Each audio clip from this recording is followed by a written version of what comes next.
Okay, the light's gonna come on in a moment.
Good afternoon, everyone. It's 2 p.m. and it's April 24th, 2025. This is the meeting of the Zoning Board of Appeals in the town of Chatham, Massachusetts. Pursuant to Governor Healy's March 28th, 2025 signing of the Chapter 2 of the Acts of 2025, extending certain COVID measures adopted during the state of emergency, suspending certain provisions of the open meeting law, this meeting of the Chatham Zoning Board of Appeals is being conducted in person and via remote participation. Every effort will be made to ensure that the public can adequately access the proceedings as provided for in the order. A reminder, persons who'd like to listen to this meeting while in progress may do so by calling 1-508-945-4410, conference ID 824-543-6#, or join the meeting online via the link in the posted agenda for Microsoft Teams. This is a live broadcast and simulcast on Chatham TV, Xfinity Channel 1072. But despite our best efforts, we may not be able to provide real-time access. We will post a recording of this meeting on the town's website as soon as possible. In accordance with town policy, the public can speak to any issue or business item on the agenda when recognized by the chair. And just so you know, you will have up to 5 minutes to do that. And there will be a clock on the screen for any comments for or against applications. First, we do a roll call of all board members. Then we ask if anybody participating via the phone will make their names known, and we'll also see the last 4 digits of your phone number. The notice is read by staff, Sarah Clark on my right. You or your representative will present your application. Anyone in favor of the application may speak for up to 5 minutes. I will read all letters received by the board.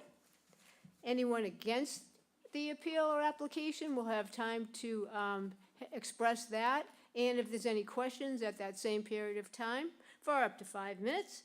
Then the applicant can rebut any testimony that they've heard that they disagree with. We will then ask questions to anyone present. Then we hear further information, and then we close the public hearing. Once the public hearing is closed, there'll be no further input from anybody else. It'll just be about the board deliberating. After that, we will vote on the application or appeal, usually, but not always. Votes are taken by roll call. Applicants need 4 votes in the affirmative, a supermajority, in order to prevail. We have 8 members of this board. 7 of us are here today. Voting will be Virginia Fenwick, Paul Semple, David Nixon, David Veach, and myself, Randy Potash. But for at least one of the applications, Ed Acton will be voting instead of Paul Semple. Okay, let's see. At the end of the meeting, we will close via verbal confirmation and note the time of adjournment. So first, we're going to have a roll call, members of all board members, roll call vote to say that they approve of this form of meeting, starting with Virginia Fenwick. Virginia Fenwick, I approve. Steve DeBoer, I approve. Paul C. Semple, I approve. David S. Nixon, I approve. Ed Acton, I approve. David H. Veach, I approve. And Randy Potash, I approve as well. Let's see if we have any meeting minutes. Paul, April 10th, 2025. We have minutes from the meeting of March Oh, I'm sorry. March 27, I was looking at the wrong agenda. 2025. I'll move to approve those minutes as published. Dave Veach seconds and votes yes. Let me just make sure, are there any changes that, nope, okay, you voted yes. Yes, yeah. And, I vote yes. Paul votes yes. Ginny votes yes. as do I. Okay, now we can move on with the first application. Sorry, now we can move on with the first application, which is Chatham Productions LLC, care of Greg Clark, 24-148. Sarah will read the advertisement, and then we will have that application. Application number 24-148, Chatham Productions LLC, care of Greg Clark, 1234 Chestnut Street, Suite 211, Newton, Mass. 02464. Owner of property located at 10 Annabelle Lane, also shown on the Town of Chatham's Assessor's Map 14E, Block 37, Lot 2. On remand from the Land Court, the applicant seeks approval of special permit number 22-085, denied by the Board on October 27, 2022, which sought approval to construct a single-family dwelling in a GB2 zone, which requires the grant of a special permit. The proposed lot coverage is 5,515 square feet, 44.5%, where 70% is the maximum allowed. The lot is conforming with 12,394 square feet, where 7,000 square feet is required in a GB2 zoning district. A special permit is required under Mass General Law, Chapter 40A, Section 9, and Section 3C, 4C, 26, and 8D2B of the Protective Bylaw. This was continued from February 13th, 2025. Okay, the applicant.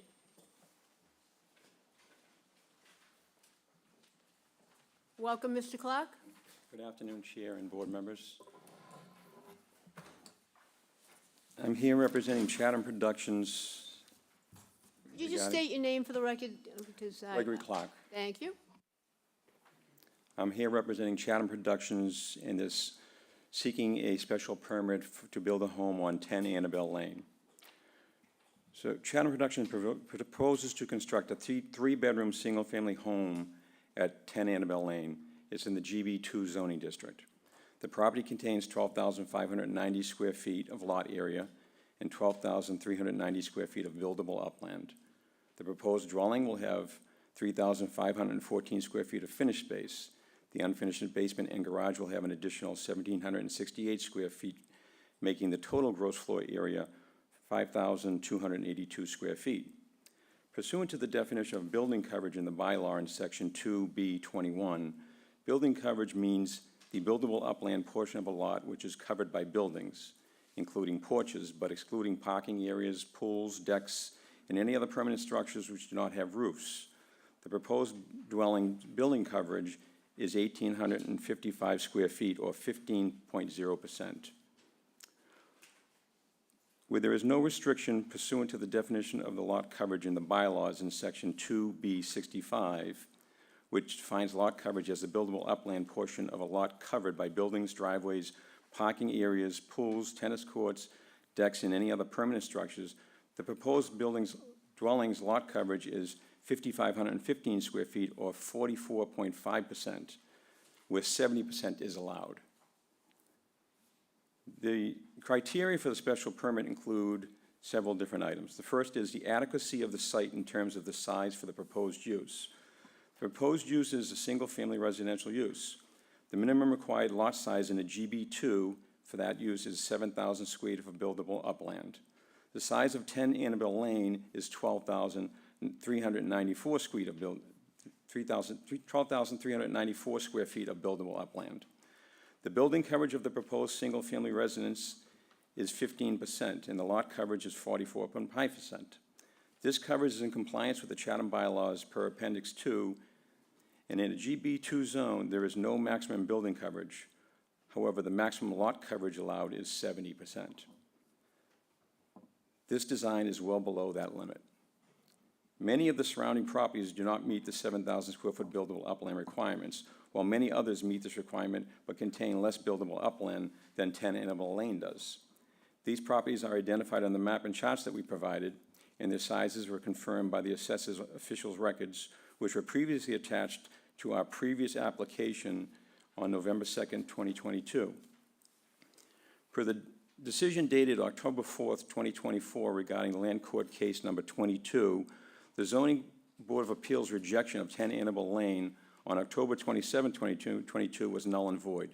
Judge Smith stated that the board's decision to deny the special permit in regard to inadequate lot size was not valid due to the board's reasoning that the minimum lot size in every residential lot is 20,000 square feet. Judge Smith determined that the board cannot apply the residential lot dimensional requirements to that of a general business zone, despite the use being residential. Therefore, the lot is adequate in terms of size for the residential use as proposed and meets this criteria. The second item that it has to meet is suitability of the site for the proposed use. The proposed use for 10 Annabelle Lane is a single-family residence. There are many other single-family residences around this property and throughout this business district. In fact, the single-family residences represent over 50% of the buildings in this GB2 district, over 50%. Additionally, there are several multi-use buildings with apartments over businesses immediately adjacent to our property.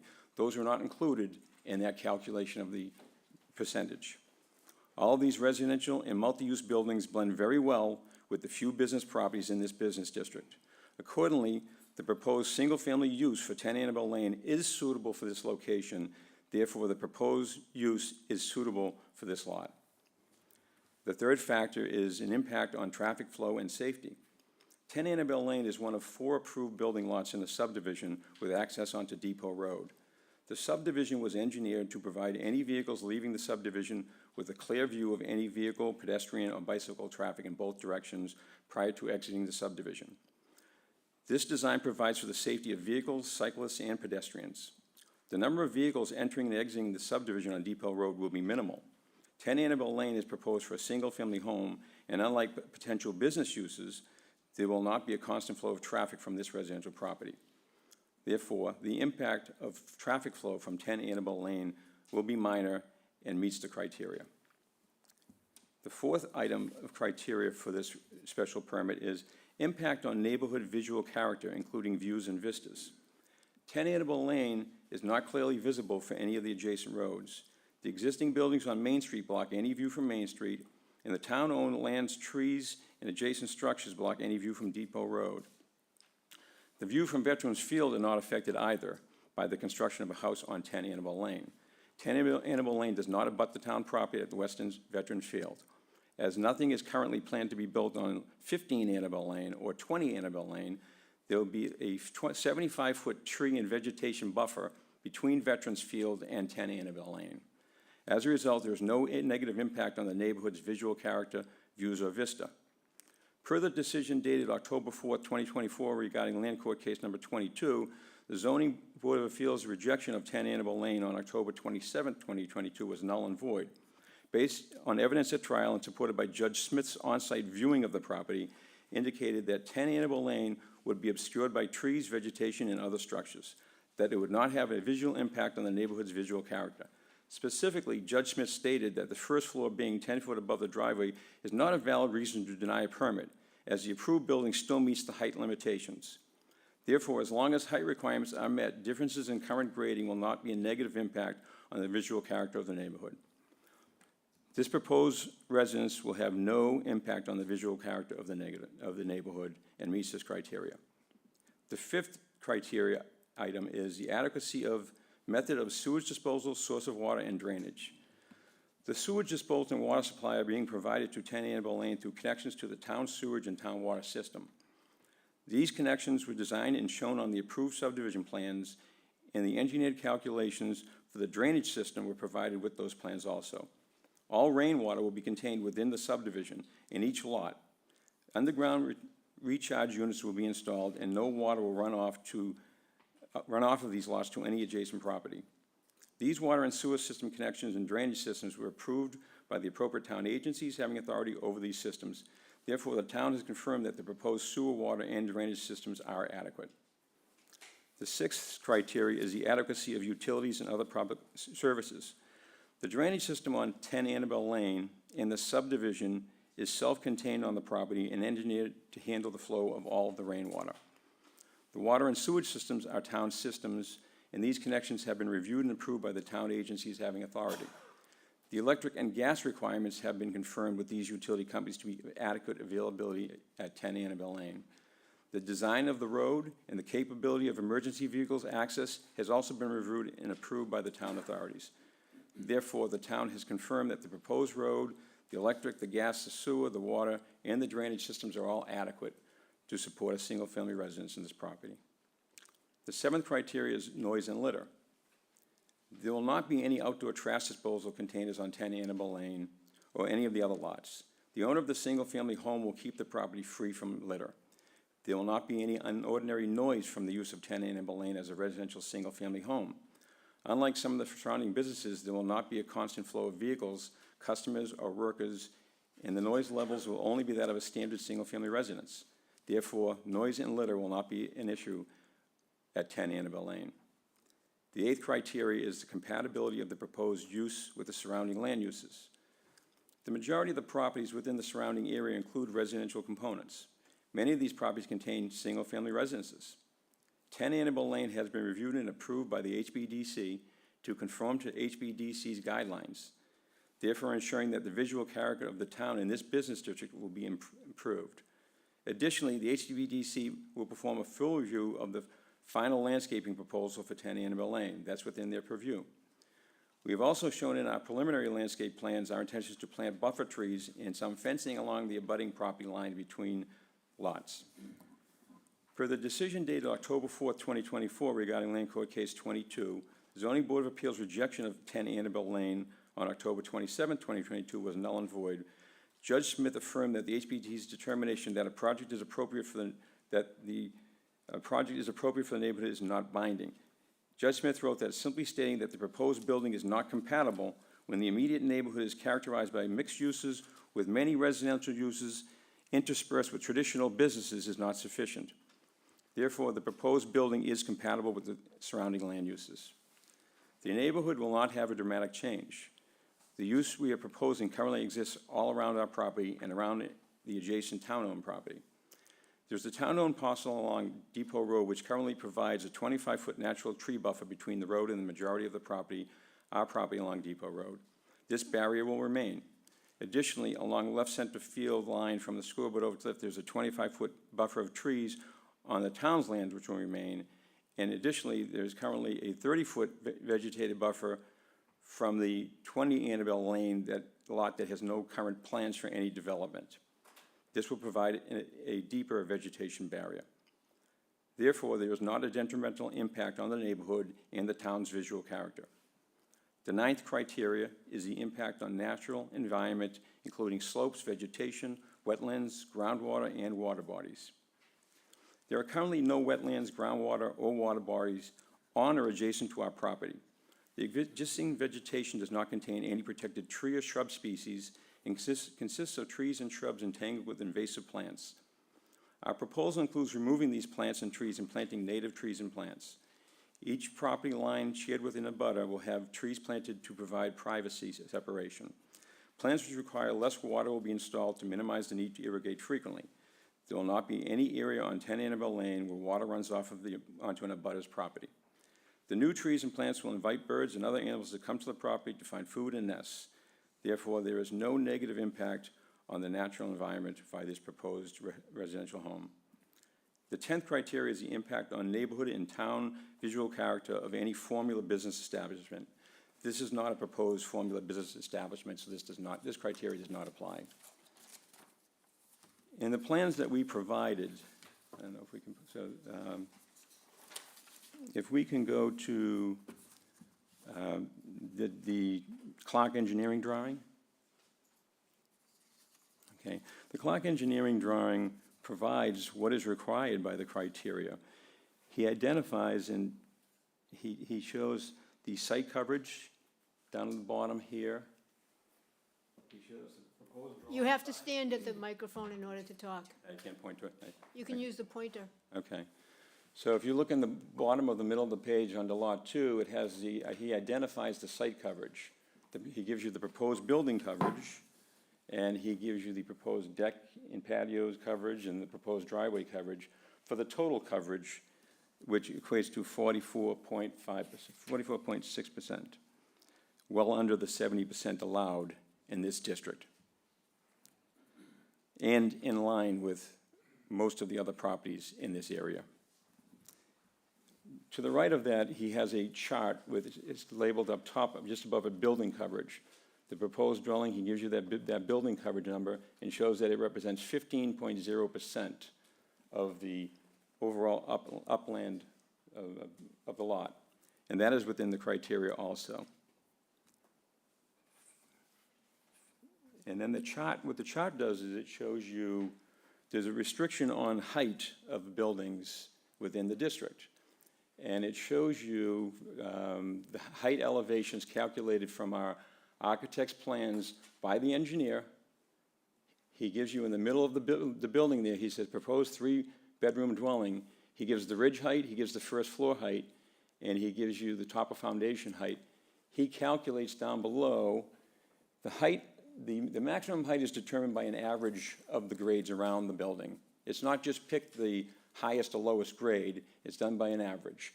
He does that in the chart, and he shows what the average grade is on the 5th line from the top with the numbers. 44 point, I think it's either 44.9 or 44.8. And from there he gives you the calculation. With the architect's design, we're allowed to go up to a ridge elevation of 74.8. Excuse me, you're being provided with a pointer if Oh, you'd like okay. to use it. Thank you.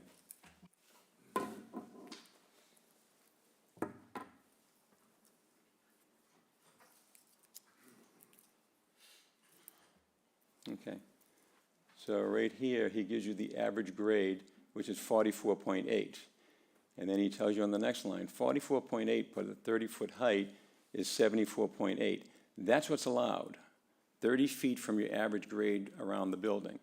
So by right, a building could be built in this zone up to a height of 74.8, and our proposed ridge elevation is 74.2 for this particular home, okay?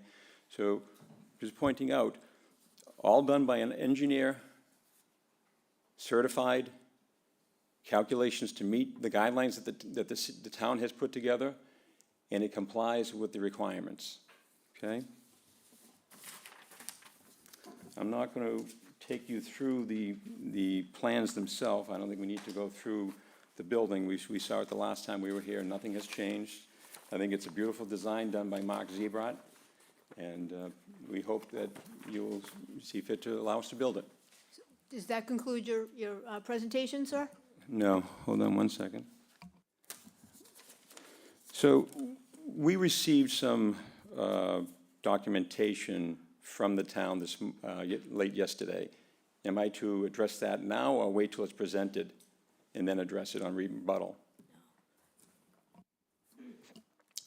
That's entirely up to you. It was provided to you as well as the rest of the board members.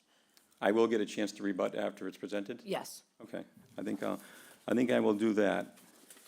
And the other thing is, I did put together a memo to the Chatham ZBA. We received that today. You did, okay. So Yes. you need me to give you copies of that? I was told to bring 11 copies. You can just provide that to our clerk, and then she will pass them out, but we did receive them just through an email just today. Yep.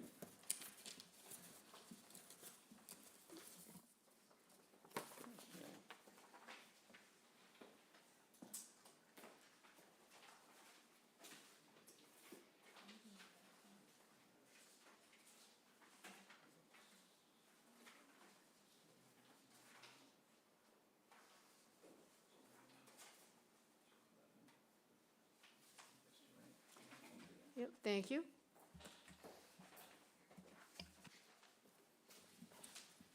Okay. Does that conclude your Yes, it presentation? does. Okay, very good, very good. Okay, so, is there anybody here on Microsoft Teams that wishes to speak in favor of this application? Please raise your hand, and you will have an opportunity to be heard. In favor? Seeing no one on Microsoft Teams with their hand up and no one in the audience with their hand up, I will read the correspondences. And there are 8. Yeah, 2 of them are documents, so they're not really correspondences. Okay, so now there are 6. So first from our health agent, Judith Giorgio. She tells us on 2/11/2025, this property will be connected to the municipal sewer system and can support the proposed 3-bedroom dwelling in accordance with town laws, and she has no concerns. Then we have a note from the HBDC, and this is from January 22, 2025. They remind us that on August 3rd, 2022, they heard the application, and they voted for it on August 7th. August 17th, 2022, and they rendered the following decision. The commission voted 4-1, approving the construction of the proposed new dwelling located at 10 Annabelle, with conditions that they change or alter anything. They have to come before them again. The applicant would have to come before them again if they want to change anything. On August 7th, 2024, the commission reviewed the request for a 1-year extension, and they approved that. So that was received. And let's see, then we have a memo from the zoning, let's see, what is this? Okay, so I see that Attorney Faber is here, and I'm going to assume that you would rather speak than me read this document. With that, yes, I was viewing an affirmative answer to that. I will now just scroll through a long document. Now I see a note from Mark Paulina, the Chatham Police Department, and that was written on April 22, 2025. Dear Chair Potash, I was surprised and disappointed to learn that Chatham Productions is once again seeking permission to build very large residences on small lots in the general business zone. I have followed these requests over the last several years, and having seen the plans located in close proximity to Veterans Field and the Chatham Community Center, I am dismayed that the matter is once again before you. With a zoning bylaw in place to ensure proper development and land use, these one-family dwellings are not appropriate in the general business zone. The small lots are inadequate, and the area is not suitable for these houses. You have properly denied the applicant's previous requests and should reject the latest applications for the same good and sound reasons. I respectfully urge the Zoning Board of Appeals to deny these special permits. Very truly yours, Mark R. Paulina, Chatham Police Chief, retired. Next, we have a note from, Peter Gaines, and this states on 4/20/25, dear board members, I am writing in opposition to the request of Chatham Productions to construct houses in the GB zone on Annabelle Lane. Our zoning bylaw is intended to manage development appropriately, and these proposals are not consistent with that goal. Building high-priced single-family residences in the GB zone where multifamily residents could be sited is inappropriate. The use would be incompatible with surrounding land uses, and the impact on neighborhood visual character adjacent to Veterans Field would be detrimental to the character of the neighborhood and the town. I hope the Board of Appeals will reject this request. Next, we have a note from Jack and Sally Bowman, 25 Wonkapit Way. Dear Chair Potash, we are dismayed to learn that Chatham Productions is again seeking your permission to construct relatively large residences on small lots in the general business zone in such extremely close proximity to Veterans Field and our community center. Veterans Field is one of Chatham's crown jewels, and any changes to the wooded area behind left and center field should be treated with the utmost caution and care. Our protective zoning bylaw is in place to ensure proper development and land use management. Large, one-family dwellings are not an appropriate fit in this general business zone. You have properly denied the applicant's past requests, and we urge you to reject this latest application for the same sound reasons. And that was received on April 22, 2025, in case I didn't say that before.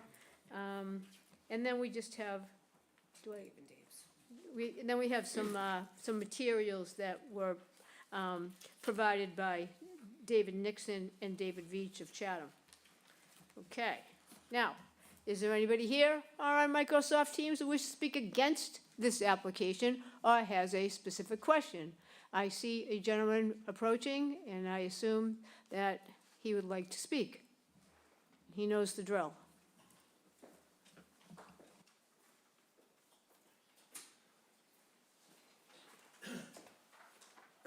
Good afternoon, Madam Chairman. Bill Litchfield here, representing Chatham Athletic Association. You have heard me in the past express reservations about constructing large single-family dwellings on this site. Unfortunately, as the applicant just stated, nothing has changed. That which you previously rejected is before you again. I'd also remind you of something briefly that you already know, that this is not a Section 6 hearing, so-called, where it's a matter of substantial detriment, but rather one under Section 9 of Chapter 40A, where you're required to make the determination whether the proposed use is in harmony with the purpose and intent of the bylaw and in keeping with the future and established character of the neighborhood. Mere compliance with dimensional requirements as recited is necessary, but it is far from sufficient. The proposed structure remains too large, it remains incompatible with the surrounding properties, and the site remains unsuitable. No question that we need more housing in Chatham, but not in what I assume will be a multi-million-dollar price range. Allowing this house in the GB zone is not in harmony with the purpose and intent of the bylaw, and it will be detrimental to the character of the neighborhood. It is true, of course, that the Planning Board and the HBDC acquiesced to the subdivision. They had no discretion, which you do have. It is also true that the trial court remanded the case after hearing, but he did not say that your decision was wrong, only that it needed to be supported by more detailed factual findings. There are multiple bases in the bylaw which warrant the denial of the petition. The size of the site is inadequate. The site is not suitable for proposed use. It will have a negative impact on neighborhood visual character. And most importantly, it is not compatible with surrounding land uses.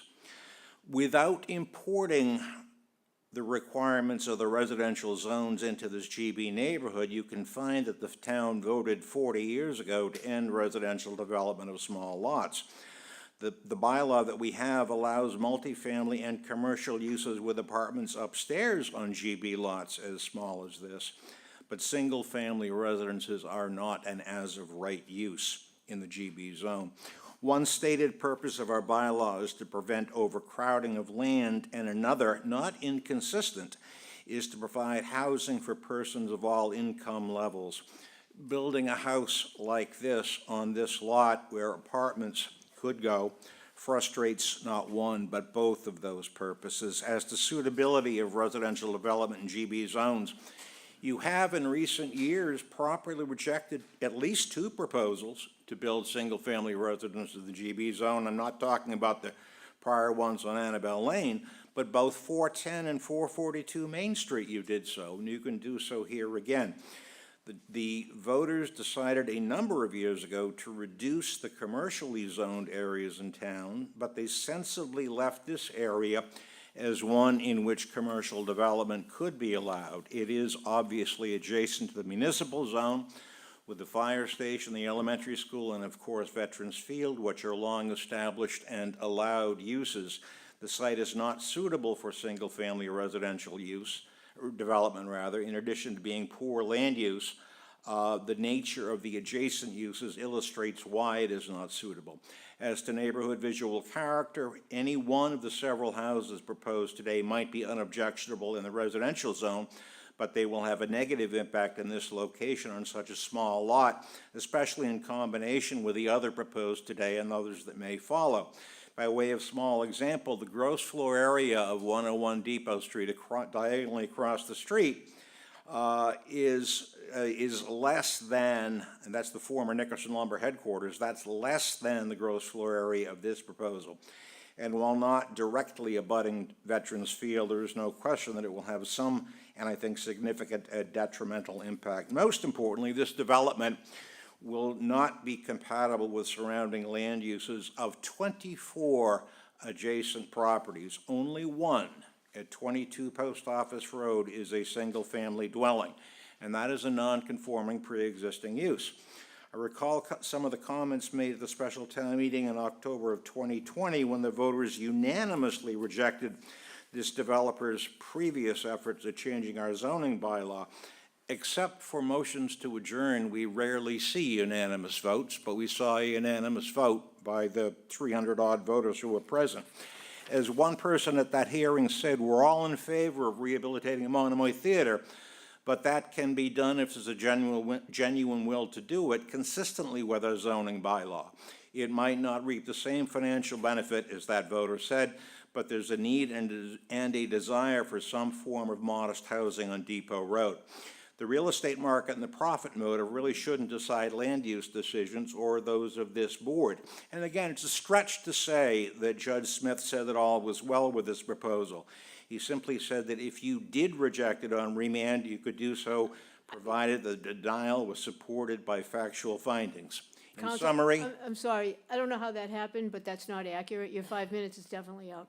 then I will cease with that, and thank Yeah. you. I know you had other evidence to consider. Those are the rules. We play by the rules. No, the clock was inaccurate, so I apologize for I that. kept looking. Thank you. Yeah, you did, you did. You have a magic skill there. All right, let's see. Who else would like to speak against or has a question? Attorney Farber, please approach. So, good afternoon. My name is Peter Farber, and I am the author of the memo that I filed on February 13th.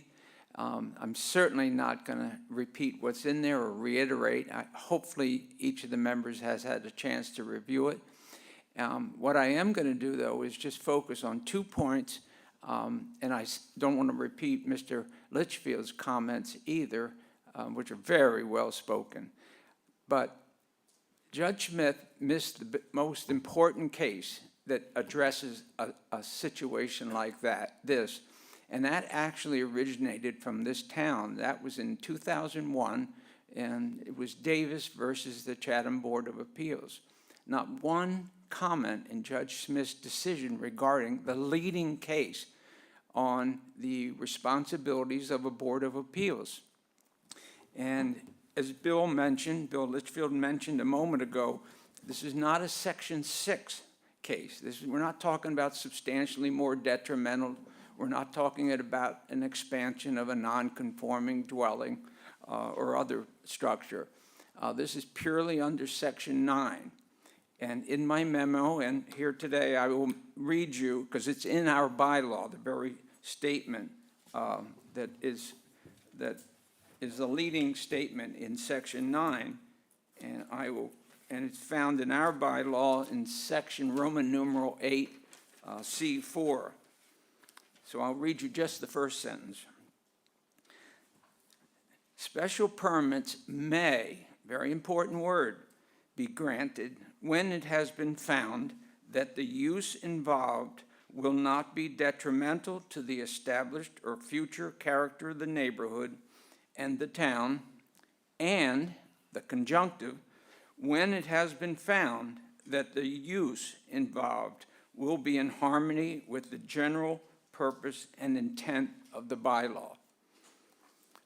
Conjunctive, as I mentioned, you may find that this is not detrimental to the neighborhood, its established or future use, but you still must find that it is a use that will be in harmony with the general purpose and intent of the bylaw. And the first thing is Judge Smith, in my view, he missed this point.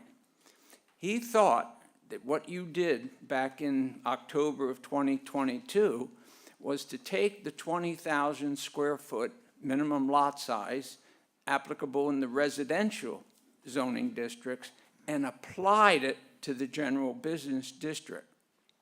I suggest that's not what you did. What you did was you said, as Bill mentioned before me, roughly 43 years ago, this town voted that there would be no new residential construction on lots of under 20,000 square feet. Now, you didn't apply that to this, but you recognize that at that town meeting in 1982, 86% of the people who attended that meeting voted no more building on what was then 10,000 square foot lots. And for that standard by the town has stood for over 40 years. And so when you are considering this application today, you look and say, to allow today a dwelling, a single-family residence, to be built on a roughly 12,000 square foot lot, is that within the general purpose and harmony of the bylaw? I would say absolutely not. The other thing Judge Smith missed was that use of the word may. He didn't recognize that even if the applicant satisfies the criteria under the bylaw, this board and every board of appeals throughout the Commonwealth retains the discretion to deny the permit. Just want to call your attention to the clock. Okay. In this case, not a word mentioned, but it's in all the case law which I cited in the memo. And you only need to make one finding. You don't need to address all the findings if you deny it. What you need to find is that just the first, this site is to be allowed to be built on I'm sorry. new construction. I'm sorry, your time's up. Okay, But we did receive your memo. Thank you very much. all right, and thank you And, for your time. Thank you for coming. Is there anybody here on Microsoft Teams who wishes to speak against this application or has a specific question? I thought I saw you wave your hand, sir, in the first row. No? Okay, very good. Anybody on Microsoft Teams against or has a question? No? Okay. Now, rebuttal time for the applicant if he wishes.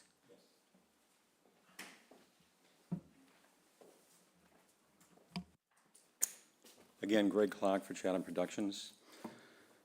In regards to Attorney Faber's comments, he made the comment that this board has not approved a single-family home in this district since they adopted the 20,000 square foot requirement for lot.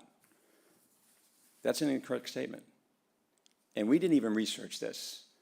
There was a document that was sent to us late yesterday by the board, this right here, which was done by David Veach, and it has a list of properties on it. And specifically called out on the fifth line down, 713 Main Street, special permit issued in 2005. The lot size was 14,374 square feet. We haven't had the chance to check this to see how much buildable upland there is, because as you know, the buildable upland is what matters. You can have, that could have wetlands on that property, it could have other things that are restrictive, so we don't know. But the interesting thing is the footprint in that building was 2,138 square feet. Just to compare, he has further down on the chart,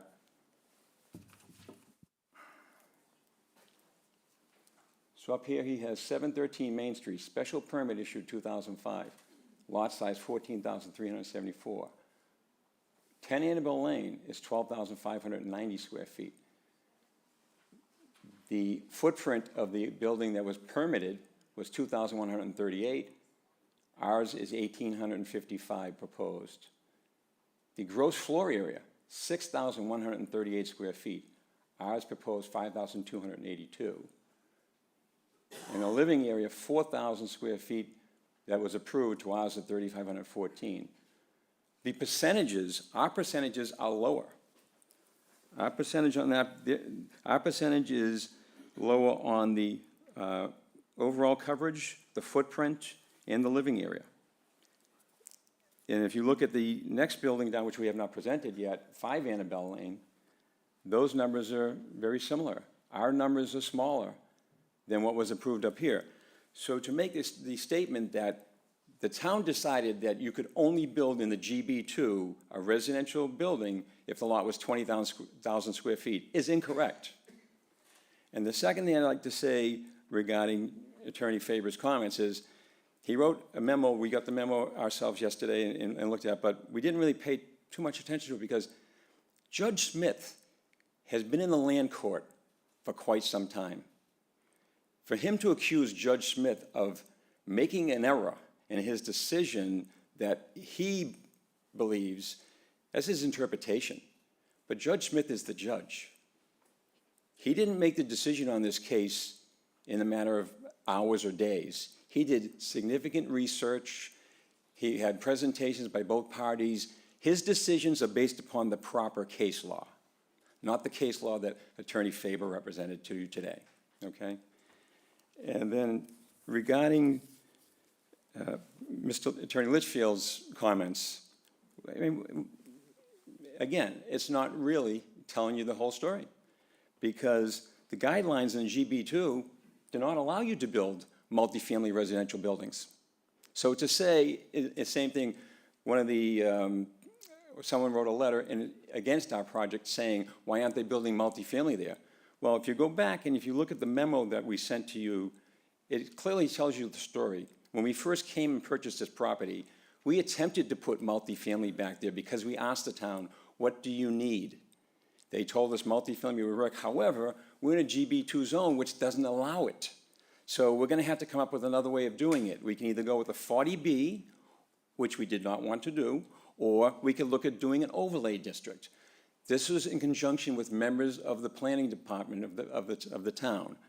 So then we proceeded to work with our attorney and them to come up with the exact language to submit a new district overlay that will allow us to perform this. And the intention was to put 55+ restricted housing there, so people from town who've lived here all their life, who want to downsize but want to stay in the town, would have a place to live. And everybody thought it was a great idea. We went from one board to the next, and the votes were unanimous in support of us. And you can go back and check the record on it. But then COVID hit. And COVID hit, and there were also a couple of issues in town that were contentious, that, you know, were being pushed off. So what we were told is that our petition could not be heard, that we had to push the meeting from spring to summertime, and then go push to the fall. And then we were told, we're gonna move it to next year. But yet, the selectmen told us at that meeting that, hey, if you go and get 200 signatures, you can force us to have a meeting on this, and we'll have to vote on it. That suggestion came from them, not from us. We didn't come to town saying we just want to fight, fight, fight. We came here trying to do something to give housing and to restore the theater, which was basically closed down by the Board of Health. Okay? So for him to say that, you know, why aren't they building something else? Well, single-family housing is what's allowed by special permit in the GB2 zone. We're following the town guidelines when we're submitting this. We're not trying anything unusual, okay? And like I said, the overlay district was shot down because once we had that approach of let's have the meeting, everyone was upset about it, and it was a unanimous vote for that reason. I don't think it was a unanimous vote because they didn't want housing. I think people in the town want housing. The problem is you have to figure out how to get that housing. And with your guidelines, it gets very tough. I mean, we were talking, our plan for the properties out front, we had housing units on the second floor of those buildings, but we still had to go back and get a special permit for it, okay? So again, I think Attorney Litchfield's comments are taken out of context, and him making comments that the judge misinterpreted things. The judge is the one who does this all day long, and he's a judge because he's very educated in land court issues. So thank you very much. Okay, thank you. Okay, so now we're gonna see if anybody else has a comment against or has a question, just to double check. Seeing no one else, and now we will go with questions from the board. I would recommend that the applicant, you might wanna stay there, because the questions are for you. So, unless you like to get up and down. I wasn't sure if anyone else was going to get up and speak. Yeah, now we know that. So now it's questions that come this way, from us to you. All right, very good. So, questions from the board. We'll start with David Nixon. Questions? Well, thank you. Yes, I have a couple of questions. Mr. Clark, I'm wrestling with, I've heard, well, these are million-dollar houses and all that sort of thing. And so I asked one of the local builders who specializes in single-family homes to take a look at what you had submitted to us.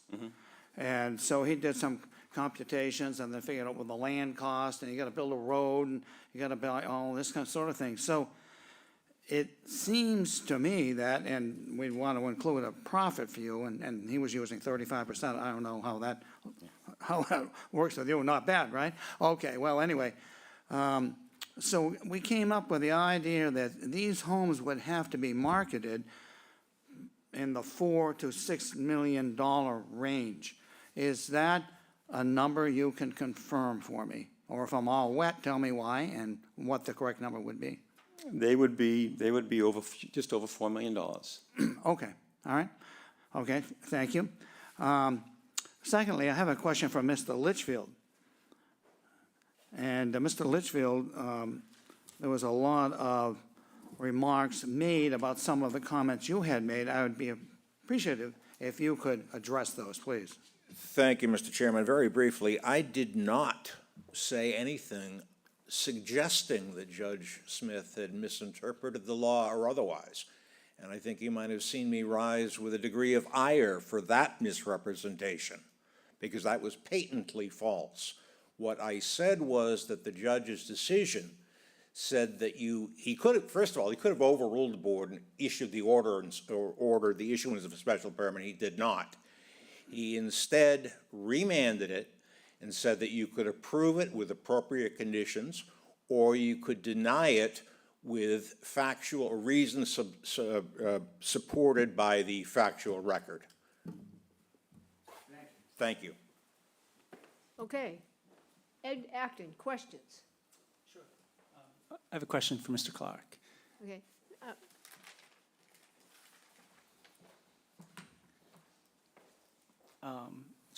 Just a quick question. Why didn't you pursue a 40B, or why aren't you pursuing a 40B? When we purchased the property, it was 2019. I understand currently you have a couple of 40Bs that are moving forward as friendly. 40B is usually not considered friendly in a lot of towns. And in Chatham, it wasn't in 2019. A lot of things changed when COVID hit. But that's why we chose not to do it at that time. We still have that option of proceeding to do that, and that is one of the options we have on our table. But, you know, we'd prefer not to go into a town and try to force something. We'd rather come to the town and say, hey, that's why we were told, let's do the overlay district and get that approved, because that would have allowed us to build those units there. Yeah, it seems to me, from what I'm reading here, that the town sort of asked you to go the 40B route. No. No. No.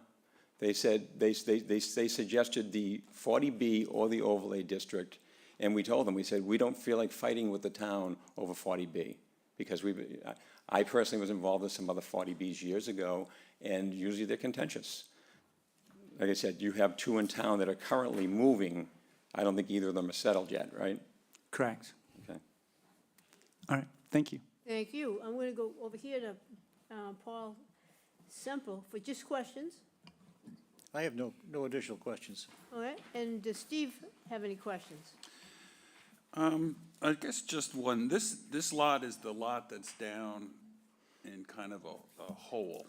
Well, you may think it is, but it really, it's, the grade there is higher than the, because there's one of these charts that was given to us, they had a question about. Yeah, it doesn't have to be but that's that lot that's down, that's closest to the theater property. It drops off at the end. Yes. So it drops off at the end, that's why that back wall is built up. But the rest of it is up high already. So as you come into the property, the road is the high point, and this is right against the road. But then it drops off as you come toward the theater. Right. So I just wanted to make sure I was talking about, I was Yeah. looking at the correct lot. So assuming that, and assuming that there's, the project with the theater moves forward, is there gonna be issues with parking for the theater? If this house is relatively close to the back of No, it's theater not, building. it's not as close as, yeah, see, we never submitted to this board, and we had to submit to HBDC and so on, but the whole site plan that shows everything, which shows the difference between, you still have the road around the back of the theater for fire vehicle and whatnot.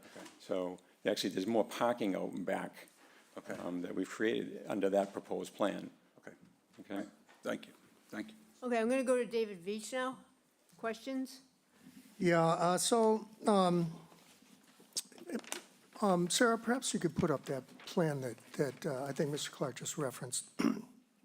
Because some of my concerns here are relative to the compatibility with the uses on Lot 1, which is the current theater building, et cetera. So, first of all, down in the corner of this plan, I have it somewhere here, there's a statement that I'd like to ask you about. Bear with me for a second.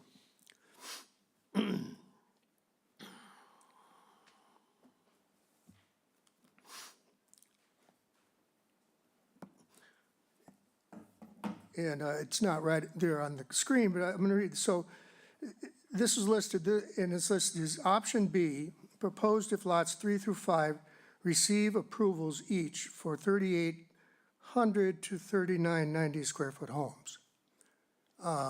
So my thinking that is that you're talking about living area. Is that correct? Can I see, can you corner that and find that, what he's talking about? It's cut off on that plan. If you give me a second, I can find it from when it went to HBDC in 2022. Okay. You wanna formulate a question with? Yeah, well, that was, that was Mike, I was gonna ask him to comment on it, but he hasn't seen it yet. So the second piece that I'd like to go into with that plan is that it's kind of a sketch plan. It shows a couple of parking lots, possible parking lots on Lot 1. So I'd like to ask you, and they don't appear to meet the sideline requirements. So I'd like to ask you, has an engineer looked at that plan with any idea of how it might overlap with compliance with parking regulations, et cetera, in the Which bylaw? plan are you talking about? The one that was just up on that Sarah's searching for the corner of.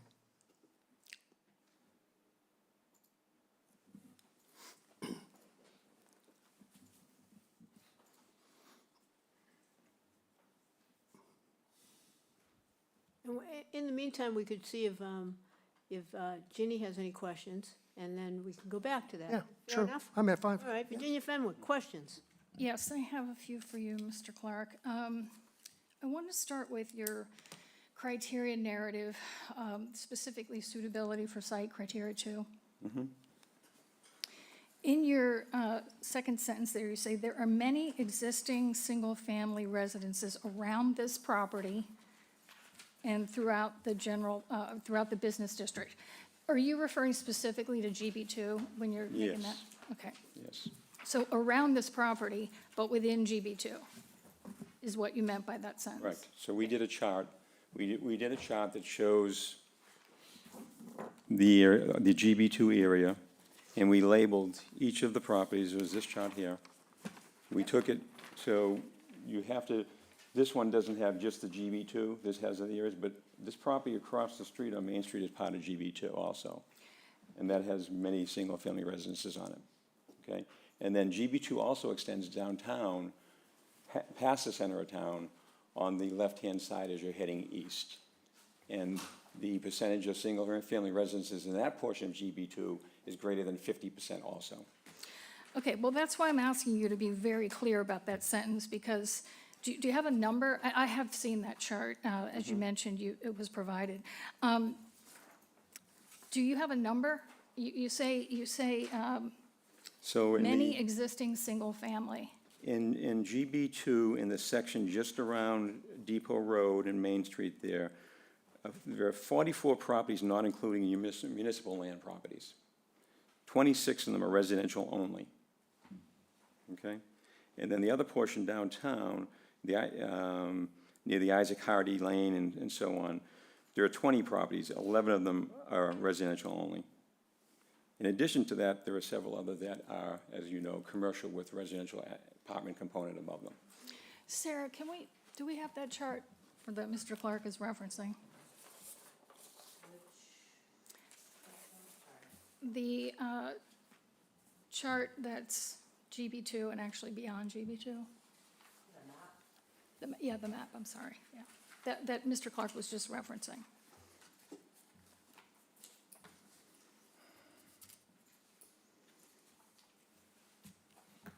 So this is the chart that you're referencing? Yeah, but this isn't all, so that isn't all GB2. Right. We gave calculations before on all of the area around here. And then when we were given this information about the GB2 surrounding on this document that we received yesterday, we recalculated just the GB2 area. So if you have the town map that shows the zoning in the GB2, you can see the limit of GB2, but it's not gonna show you, we know it because we checked it once we got this document. You're not gonna see it on this document, exactly which one's a GB2, but I can tell you, yeah. Yeah. So this is GB2. Yep. This is the upper portion, and then there's a lower portion further downtown as you pass through the center, after you pass through the center. So the yellow, the bright yellow is Yeah. GB2, Correct. and you're saying that there's more bright yellow farther down that we don't see? Yes, yeah, that's a separate section of GB2. I think it starts right around Isaac Hardy Lane and continues down. Okay, I don't know if that's accurate, but I think the reason we were focusing on this is because this is your subject property is Yes. right in there. And what I said was that if you take all those properties that are GB2 and you look at you count the ones that are only residential, no, not commercial residential mix, Yep. not, or just strict commercial, it's greater than 50% of them are residential only. Okay, your numbers don't correlate with my numbers, but we'll get to that in a minute. Question, so 70 Depot Road was one of your properties, and did you demolish that last Yes, we year? did, yeah. Summer of 2024? I don't know exactly when we demolished them, but we demolished, I think, 4 or 5 ancillary buildings all at one time. Okay, I wanted to question you a little bit about the height. When you were talking about the height, and Sarah, I want you to save that shot for a second. When you were talking about the height, you mentioned, I heard you say by right, you have like 30, you can go to 30 feet by right. Is that what you said? 30 feet above that grade, right. But you heard Mr. Litchfield and also just our zoning criteria is that you're here in front of us because you're asking for a special permit. Yep. Which is not the same thing as building it by right. I mean, if you could build it by right, you wouldn't be here. That's correct, but the issue with this was, we went through all of this with HBDC. So the HBDC controlled the guidance of the buildings, right? So they reduced the height. Our architect designed it initially and had certain heights, and then HBDC came back and said, hey, look, you've got to get below this elevation. If you get below this elevation, it fits. It fits within the area. So that's what they did. Our architect went back, changed things, reduced roof ridge elevations, and changed the designs to match the roof pitches and so on. And that was a process that went on for, more than a year of going back and forth on that. Okay. I want to ask you a question. You mentioned Dave Veach's chart, and you made the comparison. You focused specifically on 713 and comparing it to Annabelle 10, Yep. Annabelle 5. Were you aware of the fact that 713 is split zoned, the R40 and GB2? No, we did. His chart says it's in the GB2 district.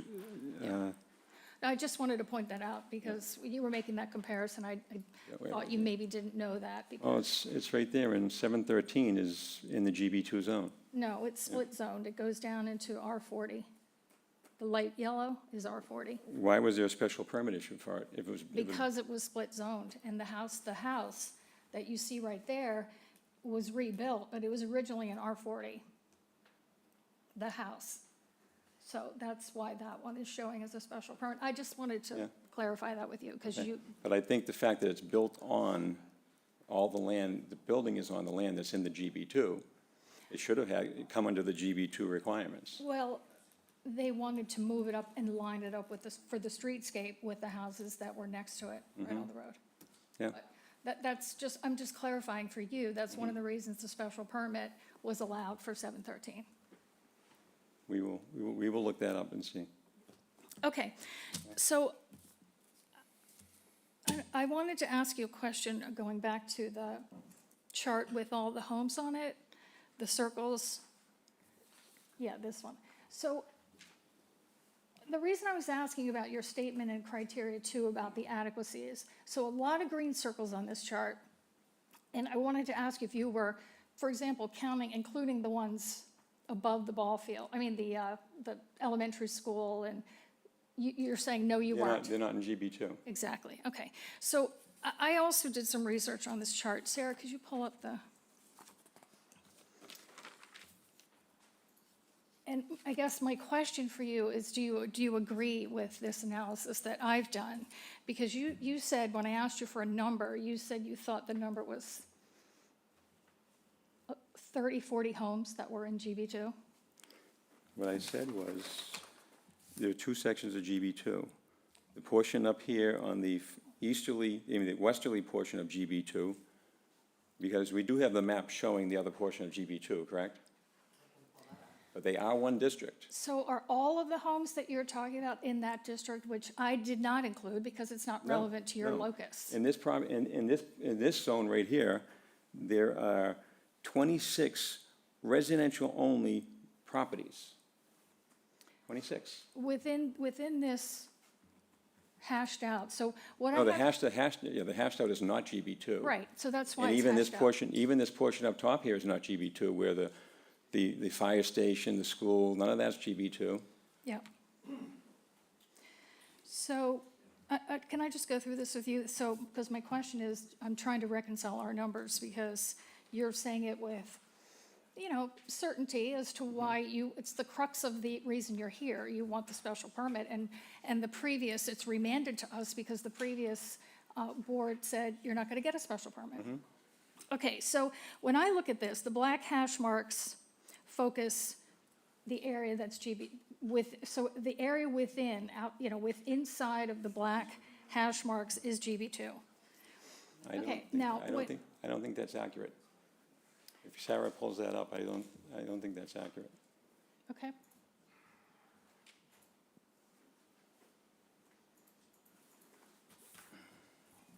See?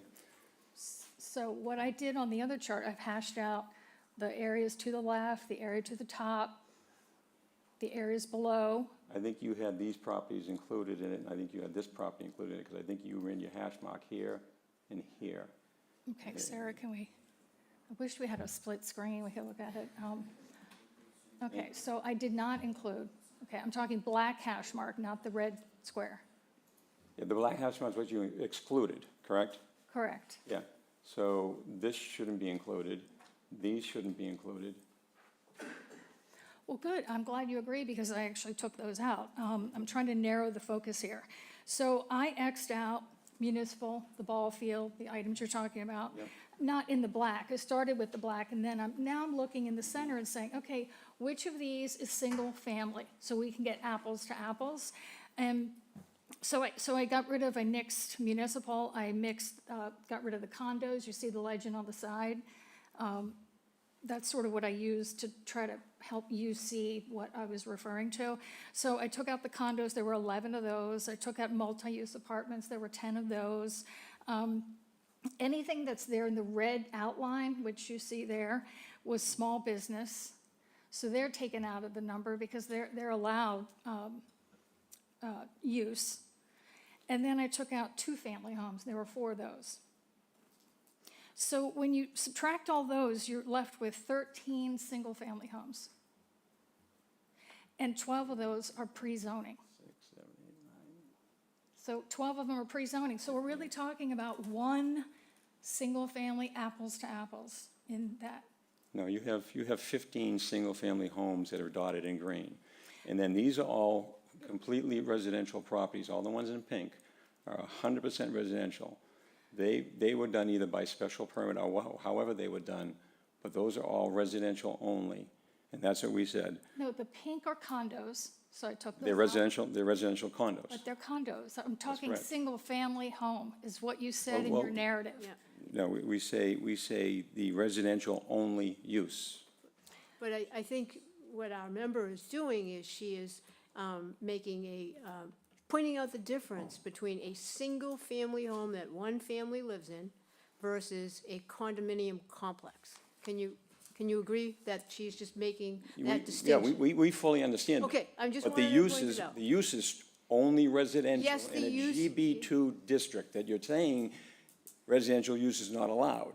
So we're telling you that in addition to the 15 green dots, there are a significant number of pink dots that are residential only We use. understand the difference between residential and a Okay. condominium complex here, and I think you do too. Yes. So Okay. I want to go back to your statement, your second sentence in your suitability, number 2, says, there are many existing single-family residences. You don't say residences, you say right there, single-family. That's why I asked you Well, to there are. clarify that sentence. There are. You just agree that I think you said 11 or 13. When I count the green there, I have 1, 2, 3, 4, 5, 6, 7, 8, 9, 10, 11, 12, 13, 14. I have 15. 15 green. That's not like there's 1 or 2. No, In that district. there are 13 green, and 12 of them are pre-zoning. That's why they don't have to go to get the special permit. So my point to you is that there's one. There's not 40, 30, 12, there's one. One house in that area that is green, single-family home, that needed a permit, and that's 713, the one that's highlighted in yellow. But I don't think that's the court's interpretation of, if it's allowed by special I'm just reading permit. what you wrote in your narrative for criteria 2. You said single-family residence. Can we just try to keep this questions? Okay, answered? so those were my questions. Okay. Okay, no, very good, very good. I need to go back to Dave Veach, but, and then I will have 1 or 2 questions, and then we'll close the hearing. David Veach. Okay, I don't think necessarily we need the map up there, Mr. Clark. There was I'll tell you, it was a sketch that, of Lot 1 that was taken from the original subdivision plan that was showing some possible additions to the theater building to include at least the HVDC is represented, fly space, restaurant, couple of potential parking space things. So my question to you was, where we left off, was, has an engineer looked at that plan just as a cursory look, say, well, okay, X number of square feet, restaurant use, theater use, you're gonna need about X amount of parking, or that's the question. Yes, we did. We did have an engineer look at it, and he was using the guidelines at the town, the planning guidelines. Yeah, So, he pointed out to us, most of the restaurants in town don't have parking, and that he felt that it would not be an issue to get that approved. The existing theater didn't have parking. People parked on the lawn there. That's all they had. So if anything's going back in there, it's not gonna meet a strict criteria of parking for almost anything. okay, well, and I think now I did find where, I believe I had asked you a question about parking during one of your previous presentations on a different property.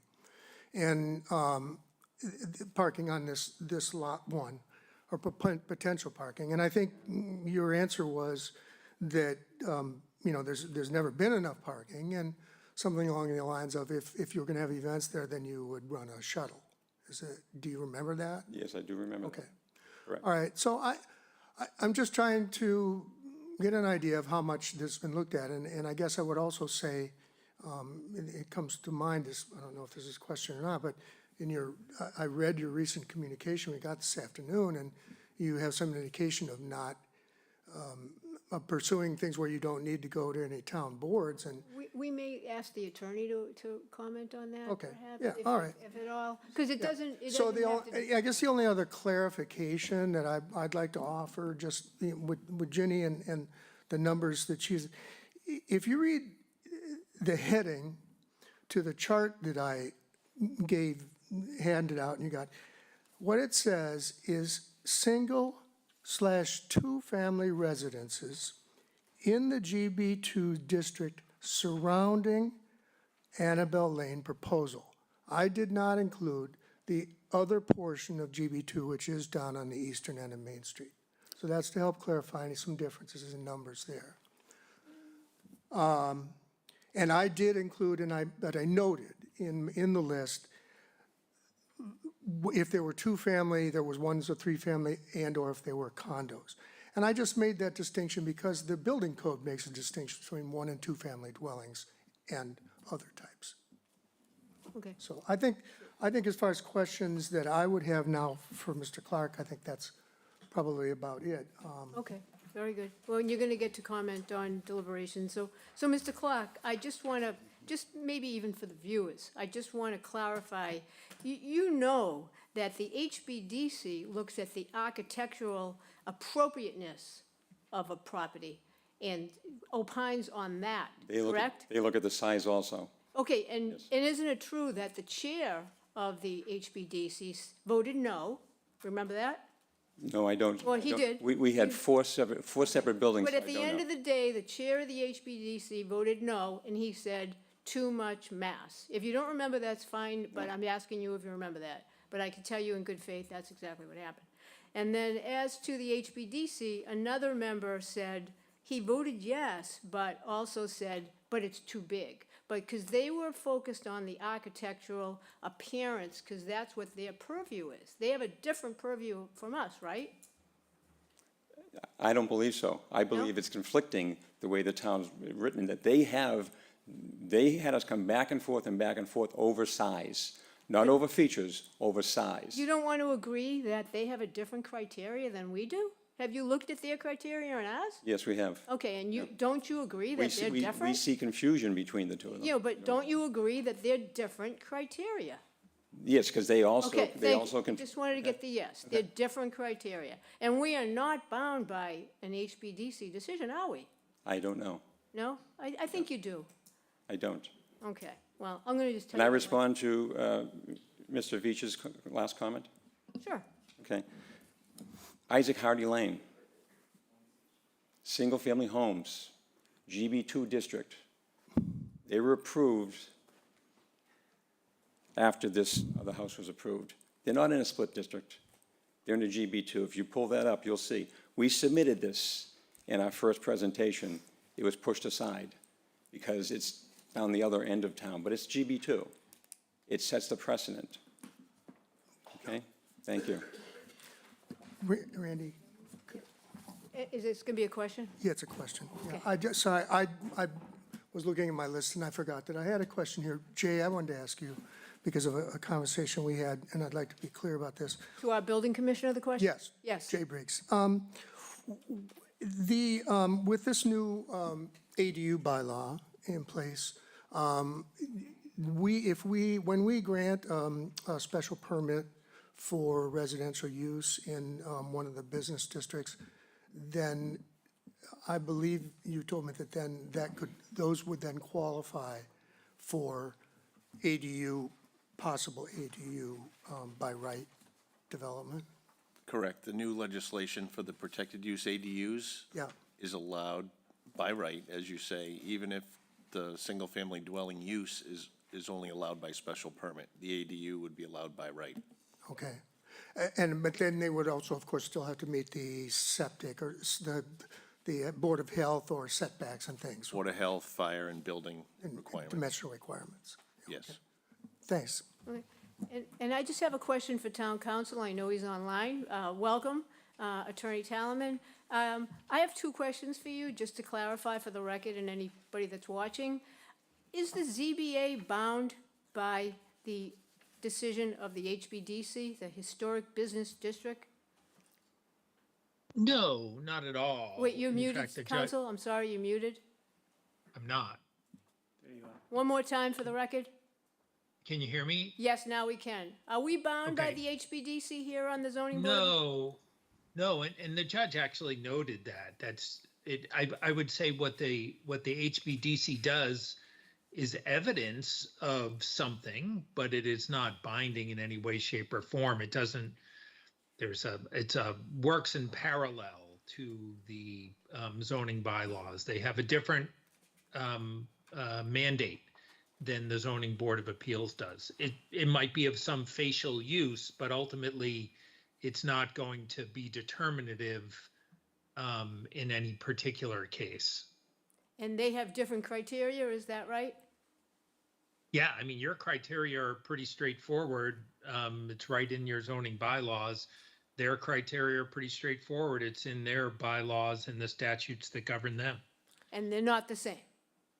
No. No. No. Thank you very much. Does anybody else have a question for council before we close the public hearing and move to deliberations? No? Okay, Paul? I'll move to close the hearing and move into deliberations. David seconds and votes yes. I vote yes. All vote yes. Ginny votes yes. As do I. Now we'll do deliberations, and David Nixon, we're going to start with you, sir. Thank you very much.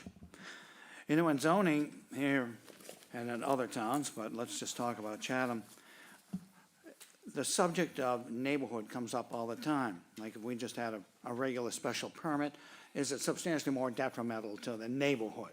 That is not what this permit they are asking for is. That's different, as Mr. Farber pointed out. So it's important to me that we understand what the neighborhood is of this GB2 district. And Sarah, if you would put up this chart, please. And do you happen to have a pointer that I could use? No. We're going to get okay. that cat pointer from Oh, there, okay, great. cat toy. Is that what that is? Thank you very much, Jay. Oh, boy, there's a cat to push that button there, huh? Okay, great. Okay, so what is the neighborhood? And to me, it's absolutely plain and clear. The singular most important building in the entire town of Chatham is located in this district. And what is it? It's our one and only elementary school. We don't have two like Brewster does. We have one. And that is right there. So it is supported by several other objects, buildings, organizations in the town. So if we go right next to it, it's not a mistake that the fire department was built contiguous to the elementary school. I mean, what do you think about when you think of schools in this day and age? Safety, safety of the children.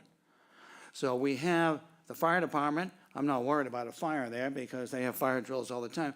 I'm worried about accident and sickness. And we have a fantastic EMT department, and I know for myself, because I took a nice ride from here to Hyannis not so long ago. I don't remember it, but I did take a ride, so at any rate. So we have that. And then across the street, we have what is now really three things going on over there. You have Monomoy Community Services, a nonprofit, which provides for the children of this town, along with, located there, is the Chatham Children's Fund. Again, this is a nonprofit that is concerned about, gee, any children need, you know, coats, shoes, whatever it might be.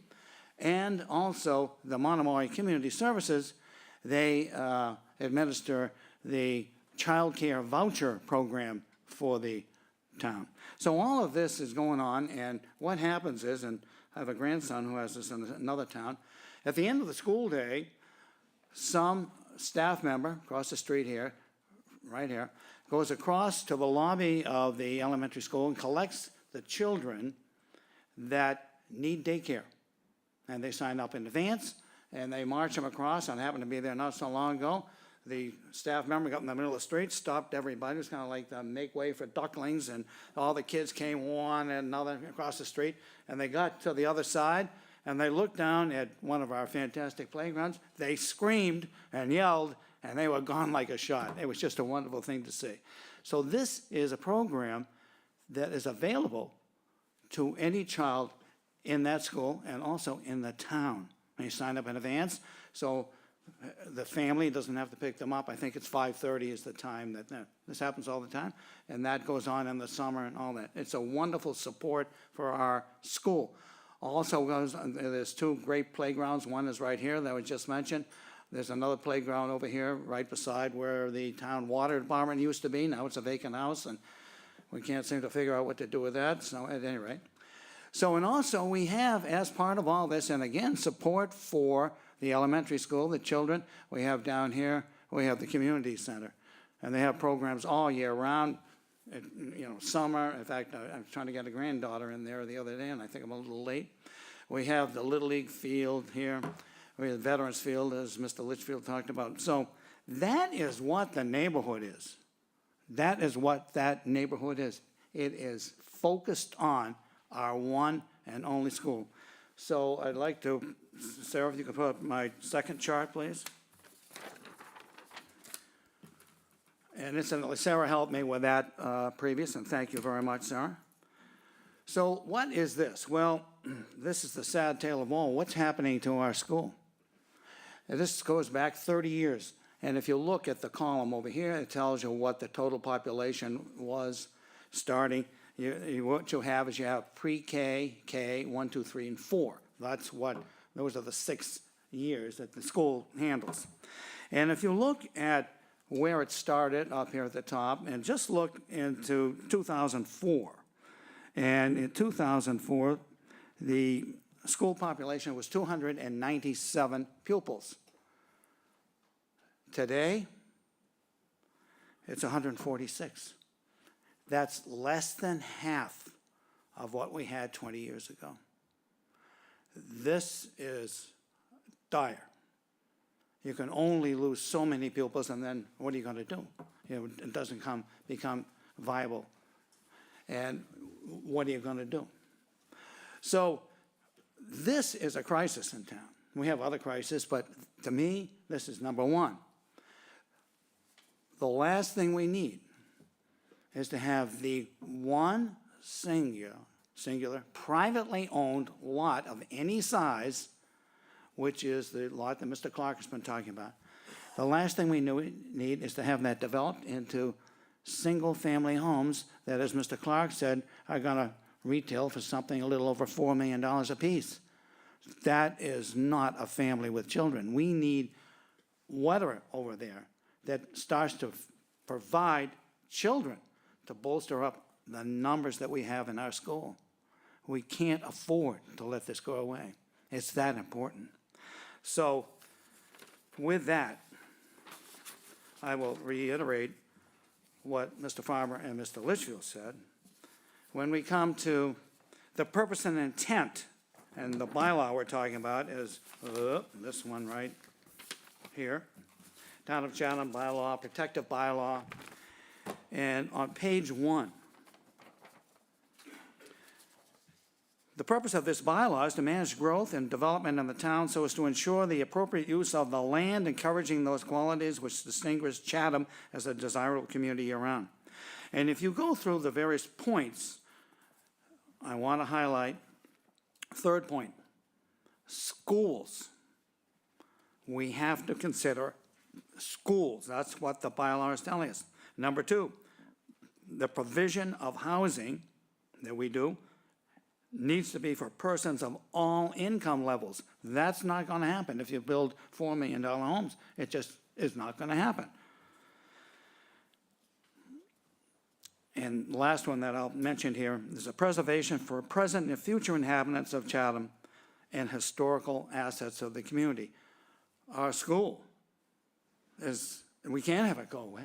It's it. There's nothing to replace it. Criteria. Special permits may be granted when it has been found that the use involved will not be detrimental to the established or future character of the neighborhood and the town, and when it has been found that the use involved will be in harmony with the general purpose and intent of the bylaw. It's very important that we consider here the future character. If going back to my numbers that I showed you, where it's half the population it was in the school that it was 20 years ago, that's the future. We need to build that up.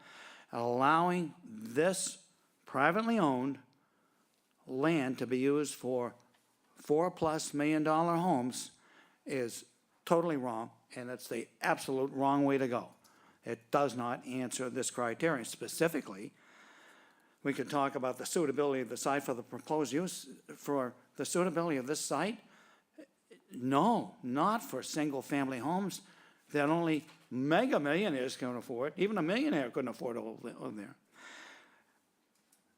Big one, compatibility of the proposed use with surrounding land uses. What I'm talking about is a failing school system that we need to build up, and it's not going to happen with houses of this nature. Thank you, Madam Chair. Thank you, sir. Virginia Fenwick. So for me, it's criteria 1, 2, and 8. I spent some time during questions mostly on criteria 2, suitability of the site for proposed use. So just to quickly recap, in Mr. Clark's own narrative for criteria 2, second sentence, there are many existing single-family residences around this property. And the analysis that I showed you with the, color-coded chart and everything, taking out condos, taking out multi-use, et cetera, is 13. But 12 of them pre-exist zoning, so they don't need a special permit, which left the 1. And that 1 is a split zone property, part GB2, and a permit was provided in 2005 for that because they wanted to move the house to match up with the streetscape. And then another special permit, which may correlate with some of the numbers that have been thrown around with the number of special permits. There were 2 on that one property. That one property, again, is 713 Main Street.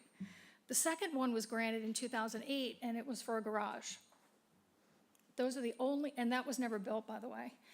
The only 2 special permits in this area that we're talking about, that are within the locus of the subdivision that we're talking about, it's only 1. So I don't agree that it's many existing single-family homes, residences around this property. So that's criteria 2.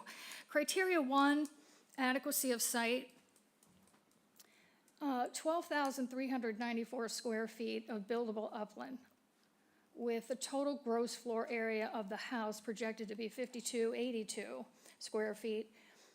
I don't think that is, I don't think the lot size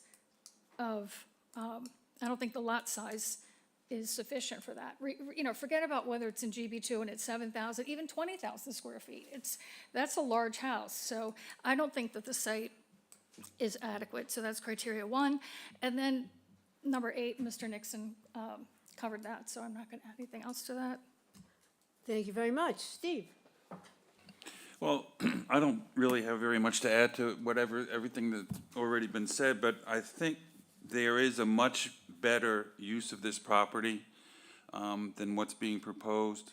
I just wish that more energy would be spent looking at alternatives rather than these large homes that we don't need. All right. Paul, would you like to deliberate on the criteria? Yes, I think the information that was provided by Mr. Nixon and by Mr. Veach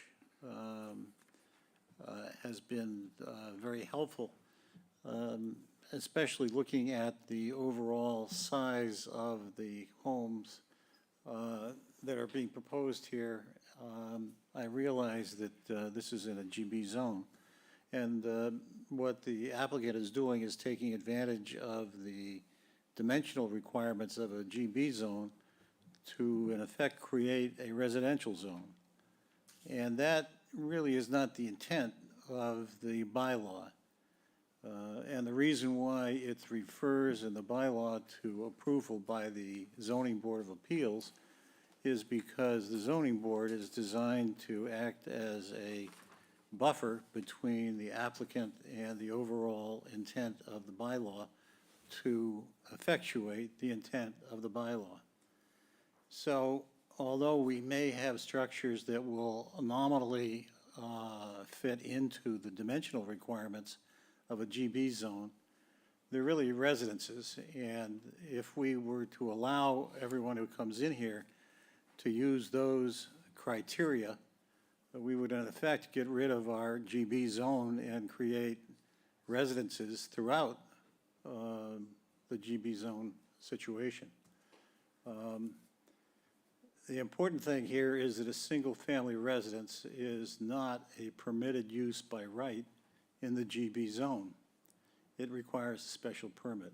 As such, we must find creating a 4 to 5, four size lots and houses are not detrimental to the established or future character of the neighborhood and town, and that the use involved will be in harmony with the general purpose and intent of the bylaw.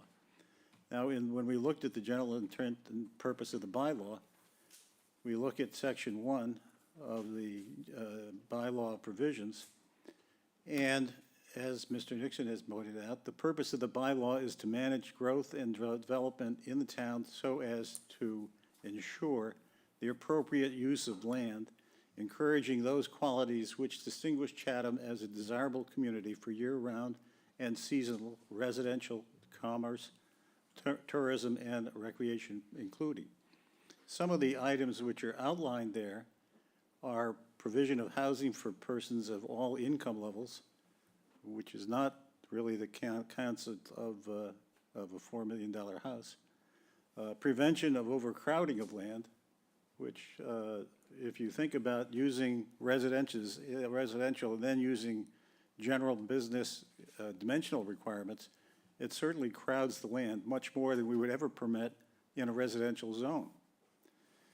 And we talk about preservation for the citizens of their right to their customary means of earning a living. Well, that means we need to keep some business zones. We need to not change them into residential zones by approving houses. So we need to continue to allow this GB zone to act as a GB zone and not end up as a residential zone with different criteria. So my feeling is that we should not be attempting to shoehorn in residential use into a general business zone. And that has only been done, if it's been done, in very rare situations. And this is not one of those situations. So as a result, my inclination will be to vote no. Thank you, Mr. Semple. David Veach, you haven't deliberated yet. I know you've talked, but you've not deliberated. I have not deliberated. Then we're going to go to Mr. Acton. Well, I wrote some of this out, so I hopefully will stick to the script here. The script that you wrote. That I wrote. And I hope I'm not, I mean, I'm maybe repeating some points that have previously been made, but this is the way I feel about it. I'm going to start by noting that one of the options the judge gave us on remand was that we could issue a special permit with any conditions which are reasonably related to our concerns about a residential use of the property. And when I look at my concerns, which I will explain going a little further into this, I cannot think of conditions that I could suggest applying that would alleviate those concerns. Those concerns extend to the established municipal and business uses having a negative effect on the single-family residential use, particularly if someone's paid market rate $4 million or more for a house. I think the expectation might be somewhat jarred by spillover of lighting from the ball field, noise, reduced privacy. I lived in this neighborhood for about 10 years, so I speak from direct experience on that. So then further, I'd like to say that I cannot support a special permit for single-family residential use on this lot at this time. And that is, I'm going to cite the right criteria, which, just to clarify, to be extremely clear, rather than going by the number, I'm going to go by the letters as they are printed in the zone, in the bylaw. So with respect to the criteria B, which is suitability of the site for proposed use, and H, compatibility of the proposed use with surrounding land uses. My objections center around aspects of the subdivision of the land, which has been designed to maximize single-family residential use. The lot line separating Lot 1, which is the business use with a Main Street address that has the existing buildings on it, the remaining existing buildings. The lot line separating that from lots 2 and 3 in the subdivisions, it's located as close to 20 feet to the back of the existing commercial building. That's the Monomoyth Theater building. Required minimum setback of 15 feet has been met, but leaves little room on Lot 1 for back of the building access and activities related to commercial use. The proximity and elevation of the proposed single-family dwelling to the back of the commercial use building on Lot 1 is not compatible. The proponents have been in discussions with the HBDC indicating an interest in expanding the building and its uses on Lot 1, including a restaurant, that would exacerbate the inherent conflicts that can arise between commercial and residential uses.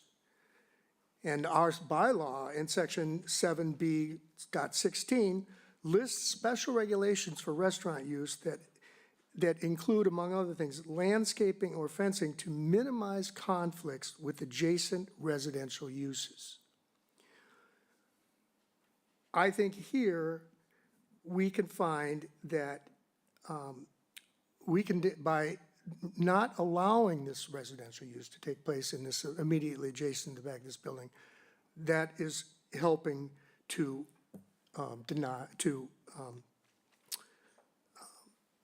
really alleviate that situation where not allow it to take place. So I think that's a legitimate reason for not doing that. And then I also further find that the proposed alteration to the topography of Lot 2, which is number 10 Annabelle, enables the house to have a basement-level garage and raising the first floor level to about 10 feet above the existing grade, which was mentioned in our earlier decision letter, and the judge noted it in his decision, is not compatible with the uses on Lot 1. And the reasoning for the commercial development of Lot 1 could be greatly constrained by this combination of grade change and residential use at number 10 Annabelle. I note that the existing grades of both lots 2 and 3, or modest variations of same, could be important in providing necessary parking for proposed commercial uses on Lot 1. With respect to criteria D, impact on neighborhood visual character, the proposed single-family dwelling on Lot 10 would loom over the back of the commercial building and the neighboring mixed-use building to the west. The ridge of the house would be nearly as high as the eave line of the towering fly space at the top of the theater, of the building on Lot 1, as well as 5 feet higher than the adjacent mixed-use building at 784 Main Street. The first floor would be 4 feet higher than Main Street at that point and about at level with Depot Road at that point. So I know that some views of this building, were it to be constructed, would be blocked by the buildings on Lot 1, but you would still see this building from portions of Main Street and from Depot Road. So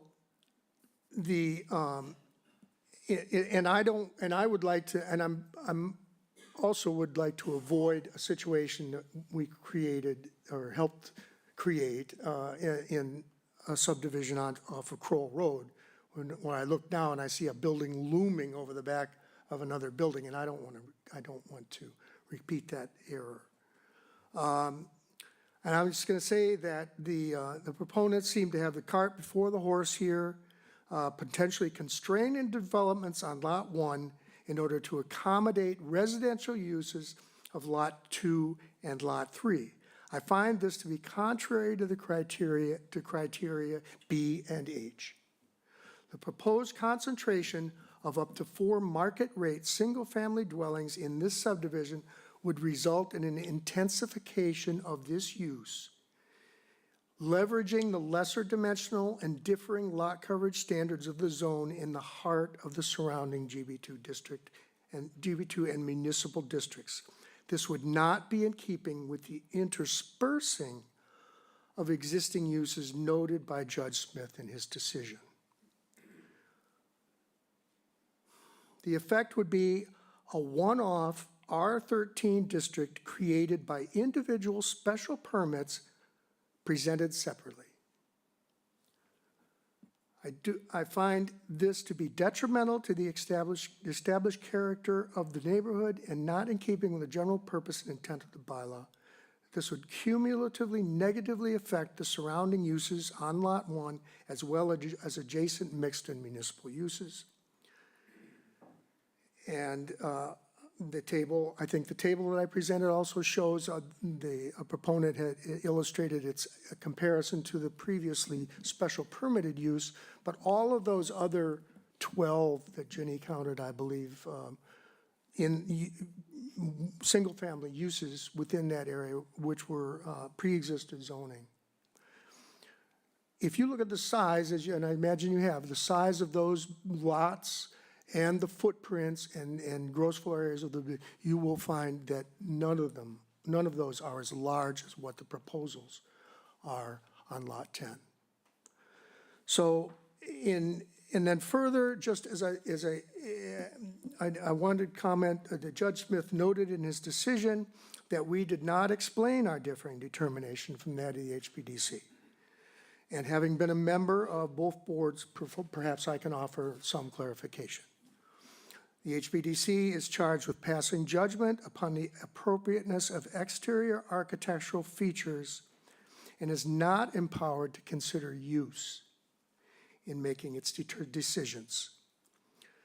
There is some overlap in their and our considerations, but that does not extend to the uses involved. So, and then further in reviewing the tapes of the meetings, some of the HVDC meetings, I find in their rules and regulations, they say where appropriate, every effort should be made to use the building structure site in a way that requires minimal alterations to that existing building structure or site, including topography, natural growth, trees, shrubs, and indigenous plants. And I didn't see any discussion about this significant change in topography that's being proposed here that I just find, again, for that reason and for the location of the back of that building is inappropriate. Thank you. Thank you, Mr. Veach. Ed, do you have anything new to add? No, I'm not voting, so I'll be brief. The two issues I have with this development is the suitability in a GB2 zone. A strict residential project in a GB2 zone, especially large single-family homes, doesn't qualify in my opinion. And I also feel, a master plan of the whole property would have been helpful to me, especially regarding compatibility to, other things in the area. If you're only seeing part of the plan, it's tough to come up with an informed decision. And that's the only thing I have to add. Yeah, and I don't really have too much to add either. Paul took the word out of my mouth, shoehorned, and that I can't help but think that these houses would be shoehorned in there where they don't belong. I look at criteria 1, 2, and 8, as did my colleague Virginia Fenwick, and just because the applicant has every right to be here, and he does, he has every right to ask, does not mean that we need to grant it because we have reasons to believe that it's not adequate for the proposed use. The proposed use is a very large single-family home. Number one, proposed use. The adequate the adequacy of the size of the site for the proposed use. I would say that it's not adequate for such a large house. Maybe it's adequate for a house, but not this one. It's also, it's allowable, but not adequate. Number two, is the site suitable? It's not suitable for this particular application. Maybe it's suitable under the rules for some house, but not this one. And it's clearly in no way compatible with surrounding land uses. As Mr. Nixon very nicely pointed out, we have a school, we have playgrounds, we have a fire department. And then across the street, squarely across the street from this, Annabelle, are two tiny little homes on Depot Road that are flanked by commercial businesses and mixed use. This property would be flanked by mixed use and commercial use. And there are no huge market value houses anywhere in the area that are new like this or that look anything like this. Therefore, I would vote no. Paul? I will move to approve the application as submitted. Dave Veach seconds and votes no. I vote no. Paul votes no. Ginny votes no. As do I. It's unanimous, no. Thank you to the applicant, and now we will move to the next application when Sarah's ready. This is 24-149, Chatham Productions, care of Greg Clark, 5 Annabelle Lane. And Mr. Clark, assuming that you want to move forward with this application, we will hear from you. Application number 24-149, Chatham Productions LLC, care of Greg Clark, 1234 Chestnut Street, Suite 211, Newton, Mass. 02464. Owner of property located at 5 Annabelle Lane, also shown on the Town of Chatham's Assessor's Map 14E, Block 37, Lot 5. The applicant proposes to construct a single-family dwelling in a GB2 zone which requires the grant of a special permit. The proposed lot coverage is 4,013 square feet, 31.2%, where 70% is the maximum allowed. The lot is conforming with 12,877 square feet, where 7,000 square feet is required in the GB2 zone. A special permit is required under Mass General Law, Chapter 40A, Section 9, and Sections 3C, 4C, 26, and 8D2B of the protective bylaw. This was continued from February 13th, 2025. Welcome back, Mr. Clark. Well, thank you. First of all, I apologize to you people afterwards, but this has to be done for purposes of appeal, okay? Chatham Productions is here regarding 5 Annabelle Lane. Chatham Productions proposes to construct a 3-bedroom, single-family home at 5 Annabelle Lane in the GB2 district zone. The property contains 13,248 square feet of lot area, of which 12,877 square feet are buildable upland. The proposed dwelling will have 3,452 square feet of finished space. The unfinished basement will have 1,812 square feet, making the total gross floor area 5,264 square feet. Pursuant to the definition of building coverage in the bylaw, Section 2B21, building coverage means the buildable upland portion of a lot which is covered by buildings, including porches, but excluding parking areas, pools, decks, and any other permanent structures which do not have roofs. The proposed dwelling's building coverage is 1,907 square feet, or a ratio of 14.8%. Where there is no restriction pursuant to the definition of lot coverage in the bylaw in Section 2B65, which defines lot coverage as the buildable upland portion of a lot covered by buildings, driveways, parking areas, pools, tennis courts, decks, and any other permanent structure. The proposed dwelling's lot coverage is 4,013 square feet, or 31.2%, where 70% is allowed. The criteria for the special permit include several items. The first one is the adequacy of the site in terms of size for the proposed use. The proposed use is a single-family residence. The minimum required lot size in a GB2 is 7,000 square feet of buildable upland. The size of 5 Annabelle Lane is 13,248 square feet of buildable upland. The building coverage of the proposed single-family residence at 5 Annabelle Lane is 14.8%, and the lot coverage is 31.2%. This coverage is in compliance with the Chatham bylaws per Appendix 2. In a GB2 zone, there is no maximum building coverage. However, maximum lot coverage allowed is 70%.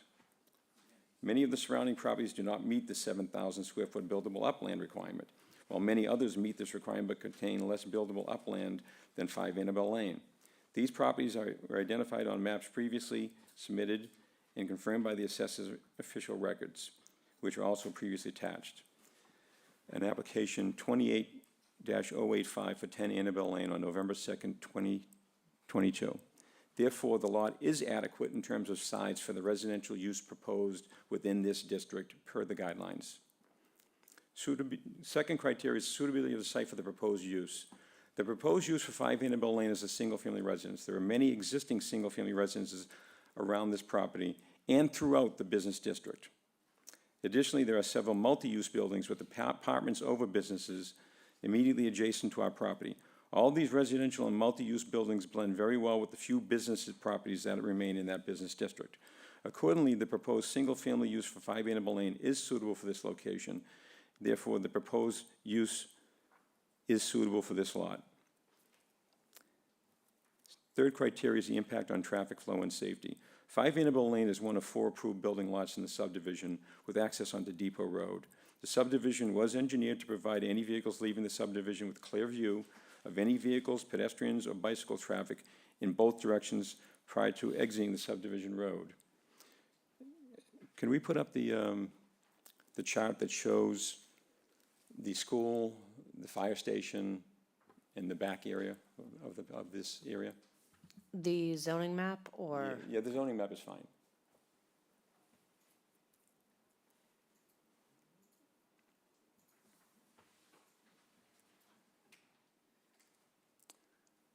I may have interpreted Mr. Nixon's comments incorrectly. Correct me if I did, but I think he was talking about this area over here as if a single-family home over here with not a lot of car traffic would cause safety concerns for the students coming out of the school, going to the after-school daycare and amenities. Is that what you were? This is not a time for questions and answers. We stick Okay. totally to the script. Okay, This is a time for your application to be presented okay. respectfully.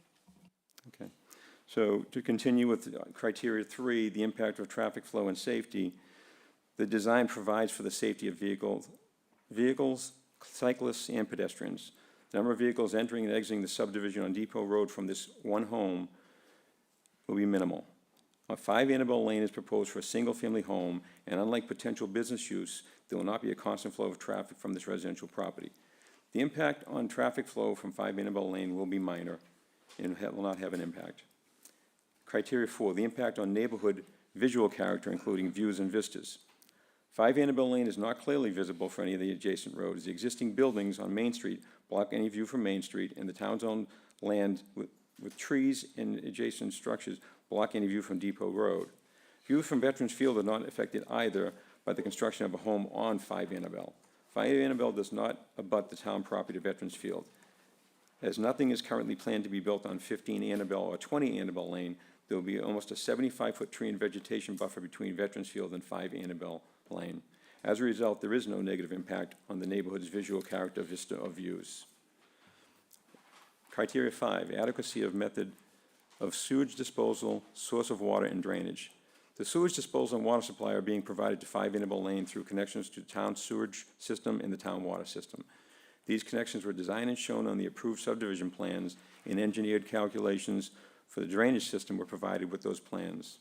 All the rainwater will be contained within the subdivision and each individual lot. Underground recharge units will be installed, and no water will run off of these lots onto any adjacent properties. These water and sewer system connections and drainage system designs were approved by the appropriate town agencies having authority over those systems. Therefore, the town has confirmed that the proposed sewer, water, and drainage systems are adequate. The 6th criteria is the adequacy of utilities and other public services. The drainage system on 5 Annabelle Lane in the subdivision is self-contained on the property and engineered to handle the flow of all rainwater. The water and sewage systems are town systems, and these connections have been reviewed and approved by the town agencies having the authority. The electric and gas requirements have been confirmed with these utility companies to be of adequate availability at 5 Annabelle Lane. The design of the road and capability of emergency vehicle access has also been reviewed and approved by the town authorities. Therefore, the town has confirmed that the proposed roads, electric, gas, sewer, water, and drainage systems are adequate. The seventh criteria is noise and litter. There will not be any outdoor trash disposal containers on 5 Annabelle Lane or any of the other lots. The owner of the single-family home will keep the property free from litter. There will not be any unordinary noise from the use of 5 Annabelle Lane as a residence. Unlike some of the surrounding businesses, there will not be a constant flow of vehicles, customers, or workers, and the noise levels will only be that of a standard single-family residence. Therefore, the noise and litter are not an issue with this proposed residence. The eighth criteria is the compatibility of the proposed use with surrounding land uses. The majority of the properties within the surrounding area include a residential component. Many of those properties contain only a single residential building. 5 Annabelle Lane has been reviewed and approved by HPDC to conform to the HPDC guidelines, therefore ensuring that the visual character of the town in this business district will be improved. Additionally, the HPDC will perform full review of the proposed landscaping at 5 Annabelle Lane. We have shown in our preliminary landscape plans our intention to plant buffer trees and some fencing along abutting property lines. The neighborhood will not have a dramatic change. The use we are proposing currently exists around our property and around the adjacent town-owned property. There is a town-owned parcel along Depot Road which currently provides 25-foot natural tree buffer between the road and the majority of the property along Depot Road. This barrier will remain. Additionally, along the left center field, from the scoreboard over to the center field, there is a 25-foot buffer of trees on the town's land which will remain. Additionally, there is currently a 30-foot tree buffer from 15 Annabelle Lane's property that has currently no plans for development and will provide a tree and vegetation barrier. Therefore, there is not a detrimental impact on the neighborhood and the town's visual character. The ninth criteria is the impact on the natural environment, including slopes, vegetations, wetlands, groundwater, and water bodies. There are currently no wetlands, groundwater, or water bodies on or adjacent to our property. The existing vegetation does not contain any protected tree or shrub species and consists of trees and shrubs entangled with invasive plants. Our proposal includes removing these plants and trees and planting native trees and plants in replace. Each shared property line with an abutter will have new trees planted to provide privacy separation. Plants which require less water will be installed to minimize the need to irrigate frequently.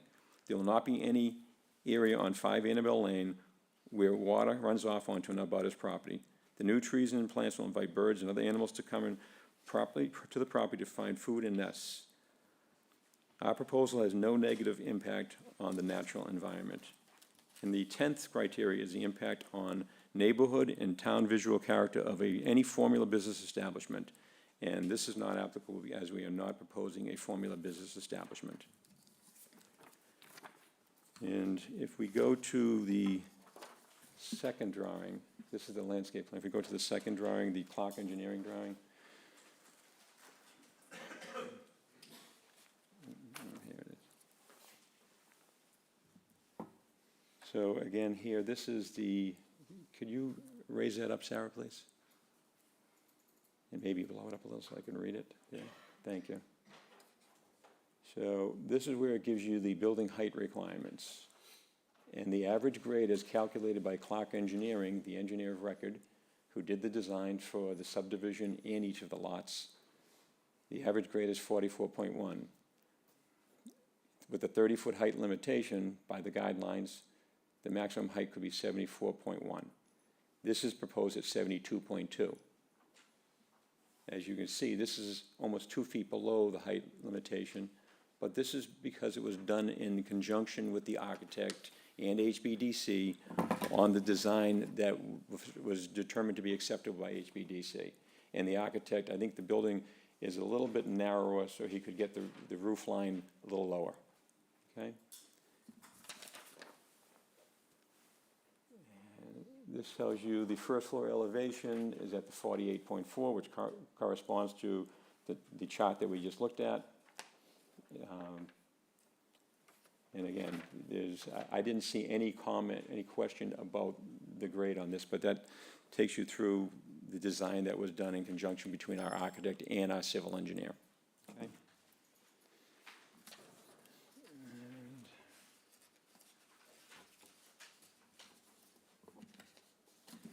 And I'll leave it at that. Thank you very much. Is there anybody here on Microsoft Teams that wishes to speak in favor of this application? If so, please indicate. I do not see anybody that wishes to speak in favor. I will now read the correspondences. I will not read Peter Faber's unless he's.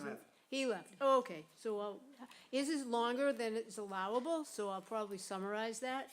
I will go ahead and read the correspondences. First one's from Judith Giorgio, our health agent, 2/11/2025. She tells us that she has reviewed the three-bedroom dwelling on the lot, and it's in accordance with regulations of water and sewer, and the final review of the proposed floor plans will be required before a building permit sign-off.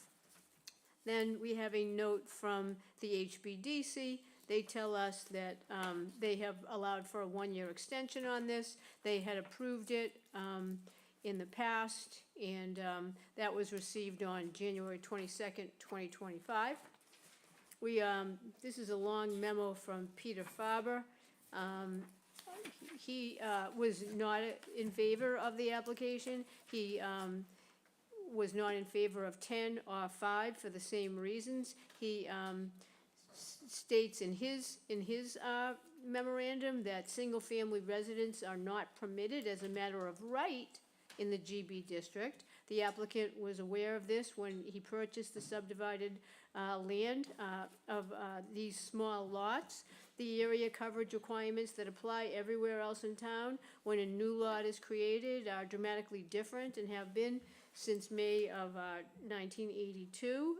Other areas in the town require 20,000 square feet. He says that in pursuit for a greater profit, the applicant is seeking to capitalize on the very modest area requirement in this particular district, and the very generous coverage requirement that this particular district allows for.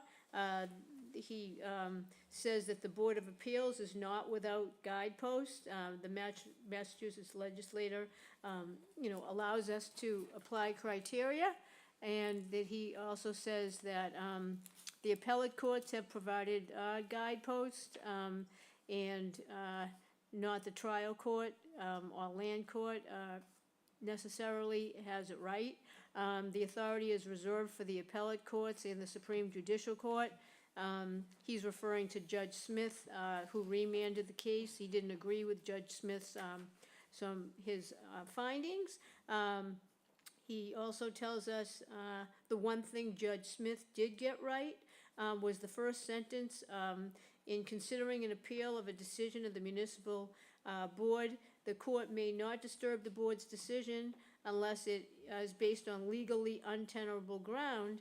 But then in Attorney Faber's position, the court still denied it at this point and remanded it.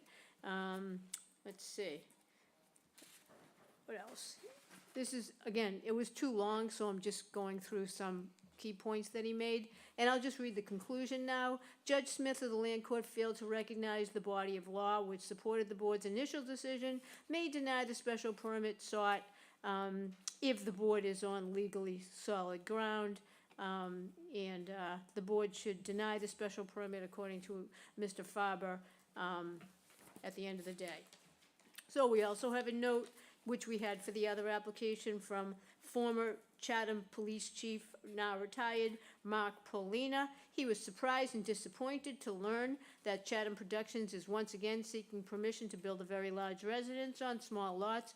And incidentally, we received this on April 22, 2025, that he said he was dismayed that the matter is once again before us.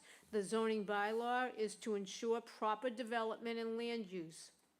And these one-family dwellings are not appropriate in the general business zone. The small lots are inadequate and the area is not suitable for these houses.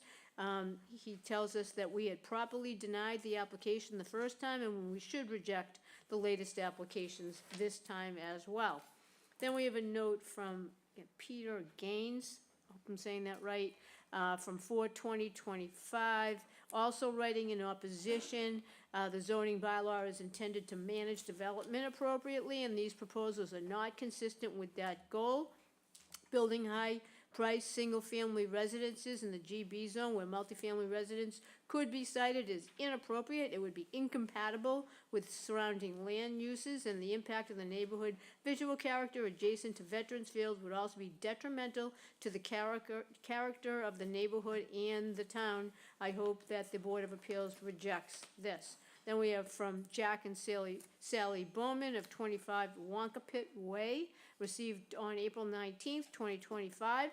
They are dismayed to learn that Chatham Productions is again seeking our permission to construct relatively large residents on small lots in the GB zone.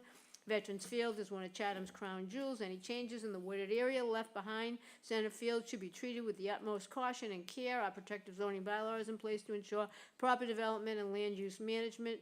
Large one-family dwellings are not appropriate to fit in this general business zone. You have properly denied the application in the past and should do so again for your sound reasons. That concludes the correspondences. Now, is there anybody here or on Microsoft Teams who wishes to speak against or has a question? I see Attorney Litchfield rises to this occasion, and he will approach the microphone when he's ready.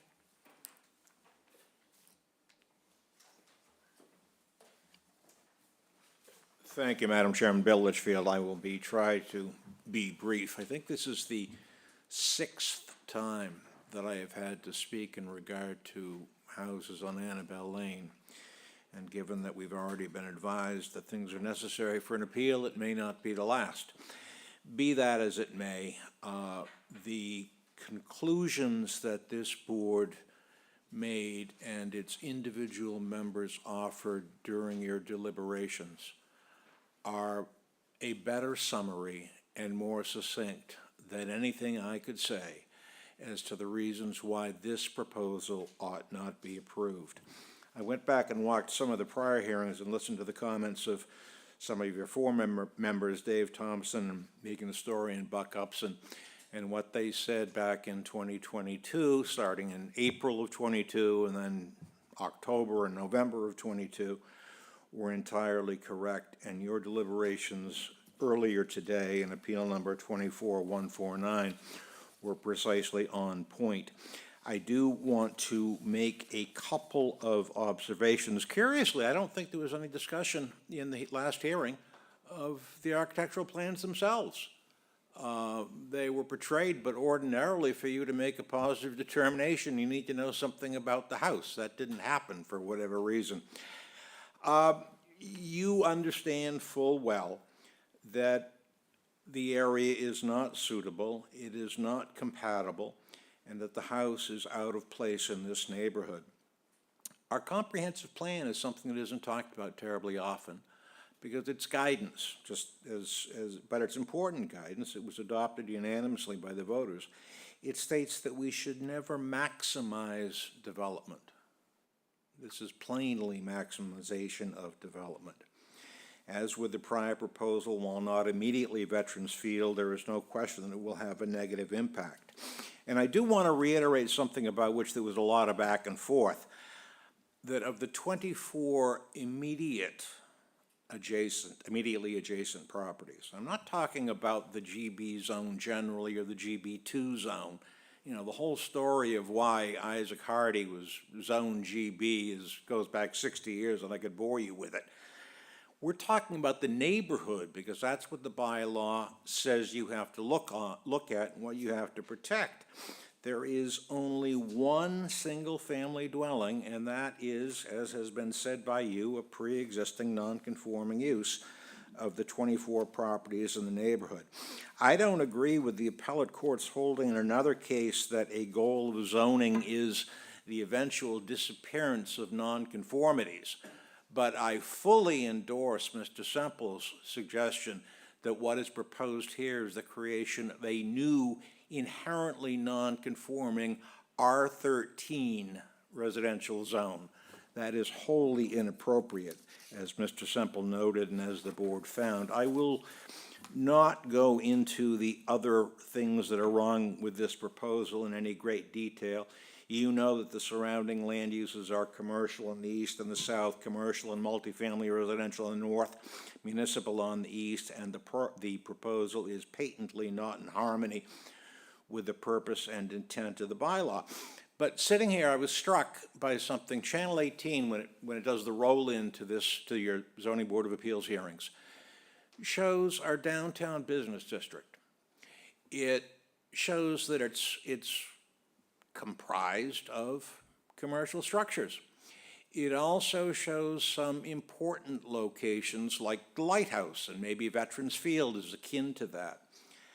I don't think the Channel 18 roll-in is ever going to use a photograph of 17 or 18 million dollars worth of houses shoehorned into this location, and I don't think you should allow it to be an option. I would urge you to reject this request, and I thank you. Thank you, sir. Is there anybody else here on Microsoft Teams that has a question or wishes to speak against this application? If so, please rise or raise your hand or indicate in some fashion. Seeing no one. Okay. Questions from the board. Are there any? Yes, David Veach, questions for the applicant? Yeah. If the applicant would indulge us.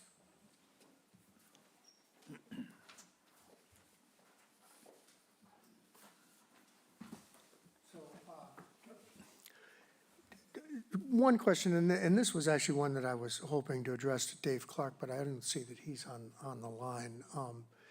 Perhaps you can tell me, Mr. Clark. In looking at the site plan here, I see some trees indicated, and I'm thinking that shows some existing tree locations. Correct. Deal? Correct, yes. And, I mean, I could see at least some of those are slated for removal. I mean, you mentioned plantings along the property line. Now, what about any of these trees that are there? Is that on a case-by-case basis, or some of them, I mean, one of them's in the middle of the driveway, so that I'm sure is not gonna survive. If you walk the site, you can see there are no trees there that aren't strangled by invasives or, Well, I've walked the site a few times, yeah. I mean, there's invasive stuff. I mean, and most of the trees are white poplars, silver leaves. They're not the most prized. Let's just keep it to the, can you answer the question just? best- Okay, and then the other thing that I note here is that I see on the architectural drawing some doors and steps leading to the outdoors, but I don't see any indication of patios or decks or anything on either side of the back of the house. So that's my question, are there plans for? can you pull up the landscaping plan?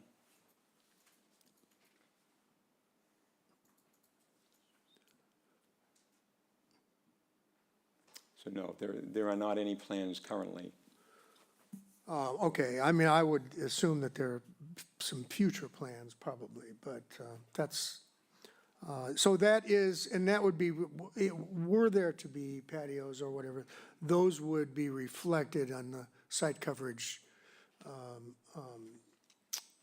calculations, although you're well below the 70%, but Correct. still there's none of that kind of hardscaping has been included in these figures here. Correct. Okay, that's all. Yep, thank you. Does anybody else have any questions on this particular, yes, Ms. Fenwick, please go ahead. Okay, I wanted to just, in the previous hearing, I asked you about the demoing of one of the properties. Were you aware that that property was 1900s and it could have been demoed? I mean, it could have been, you could have asked for a special permit for that property. What type of special permit? One of the properties that was torn down was before zoning, so you would have been able to get a special permit for that property. Were you aware of that? We are familiar that we have a couple of pre-existing non-conforming buildings there, correct? One. but it was torn down. Like, I just wanted to see if you knew that, because it could have been one that you could have built without having to get the special permit. No, that's not true. Yeah. We still need to come for the special permit. Yeah, you could have applied, that's all. Yeah, Yeah, that's yeah, all. of course, just like you're applying here. Exactly. Yeah. It wouldn't Doesn't have mean made a you would have difference. gotten it, just, nope, you could have applied. Yep, so we've established that. Okay, Paul? I'll move to close the hearing and move into deliberations. Dave Veach seconds and votes yes. I vote yes. All votes yes? Ginny votes yes. And I vote yes as well. Okay, deliberations, we're gonna just do the same drum roll. Sure. David Nixon. Okay, I don't think I need to throw the map up again, but essentially, what I said before was, it's very important to us what the neighborhood is. I don't care where we are or what we're doing. Anything to do with a special permit of the different kinds we have, or a variance, what's the neighborhood? And I do believe that our elementary school defines the neighborhood. It is singularly the most important building in this town. Why? Because that's where our young children go to learn how to read, write, and start to interplay with one another. I mean, and what could be more important than that? You'd say, well, we have another school, they call it a middle school, whatever it is here, but you don't get there unless you go to the elementary school first. That's the whole point. So that's why it's so important, and I pointed out that there are a number of buildings in that neighborhood that support the elementary school. For instance, across the street is a building that houses the Monomoy Community Services and the Chatham Children's Fund. These are two organizations that have programs and money to help out children and children's family. They also administered over there is the Chatham, I forget what it is, Chatham, something to do, what is it, the voucher program? Chatham Children's Fund. Thank you. Well, no, And the voucher program. but the voucher is what? Monomoy Community Services? No, it comes through town meeting. Yes. And the administrator is Monomoy, yeah, anyway. So, the importance of the lot that Mr. Clark has been talking about is it is the only privately owned lot left of any size in this whole GB2 district that we're talking about, the zoning you're talking. So, the use of it for anything other than supporting the Chatham Elementary School population, and the other chart that I put up there showed you that unfortunately, in the last 20 years, the population has been reduced by more than half. And we're down to, I think it was 146. We need to do something to support that school, to build it up, whether it be housing that, brings people with young kids to town, or whatever it is. That's what that land needs to be done, used for, so it becomes compatible with our school, our elementary school, which is 100% funded by the taxpayers in the town of Chatham. And I don't think I want to reiterate anything else. That's enough. Thank you.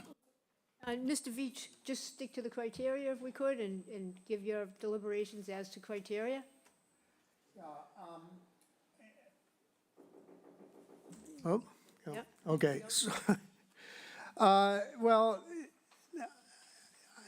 I'm on the fence with this one. I mean, I have said in the past that one house I could possibly see in this development, but not, certainly not four. And this is still a large, it's a large house. It's demonstrably larger than any other single-family residential, other than the one that was cited across from the community center.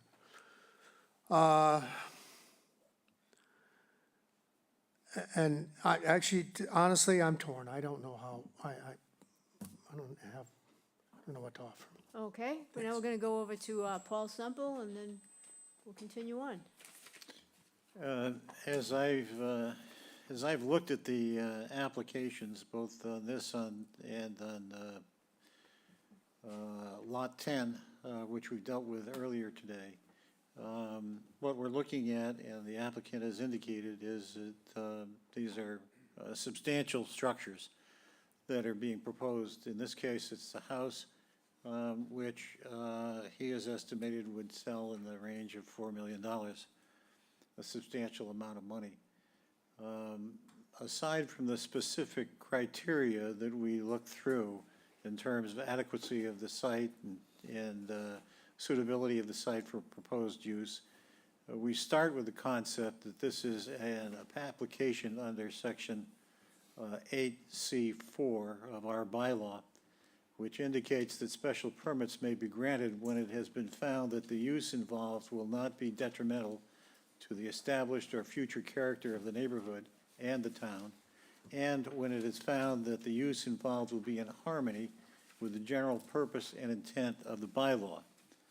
And when we look at the question of what is the general purpose and intent of the bylaw, we look at, among other things, Section 1, general provisions of the zoning ordinance for the town, which says that the purpose of this bylaw is to manage growth and development in the town so as to ensure the appropriate use of land, encouraging those qualities which distinguish Chatham as a desirable community for year-round and seasonal residency, commerce, tourism, and recreations, including, among others, provision of housing for persons of all income levels, the prevention of overcrowding of land, and preservation for the citizens of their right to their customary means of earning a living.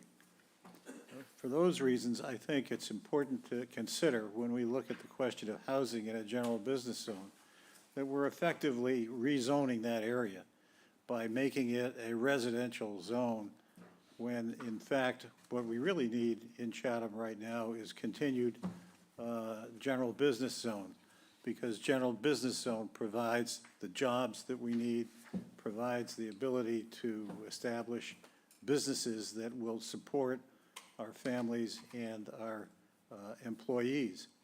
So we need to keep that in mind. And when we start to create individual houses in these locations, they should presumably be houses that we need on a basis that it's more important than it is the general business.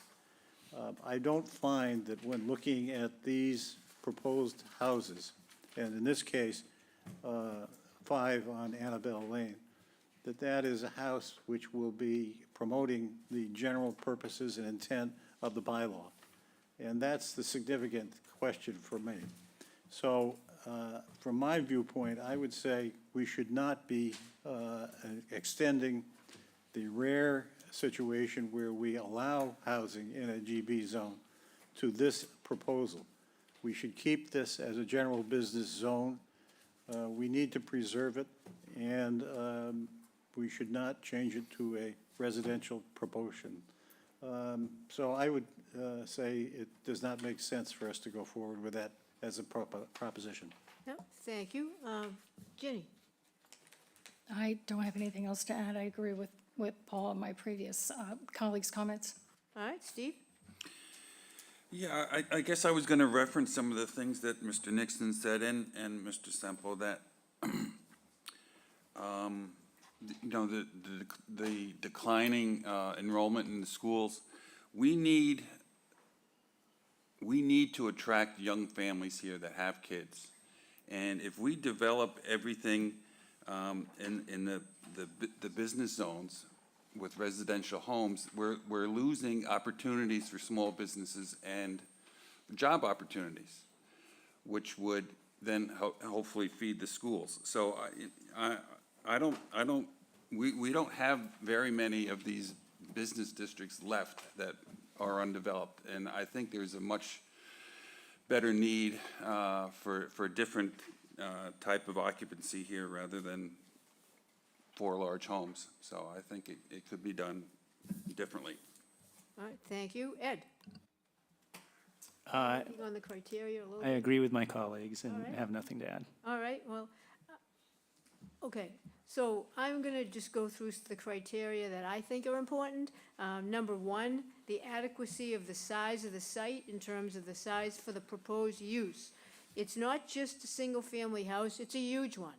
And I don't think it's an adequate size site for a huge 5,000 square foot house, I know it's a little less than that, but if you add in the basement, which we must if the basement is finishable, then I do not think that it is suitable, adequate. Even though it's allowable to go ahead and apply for it, it's not adequate because it's too big. It's not suitable because it's too big. The site is too small for such a large house. There's a lot of ways we could say it. We've said it numerous ways.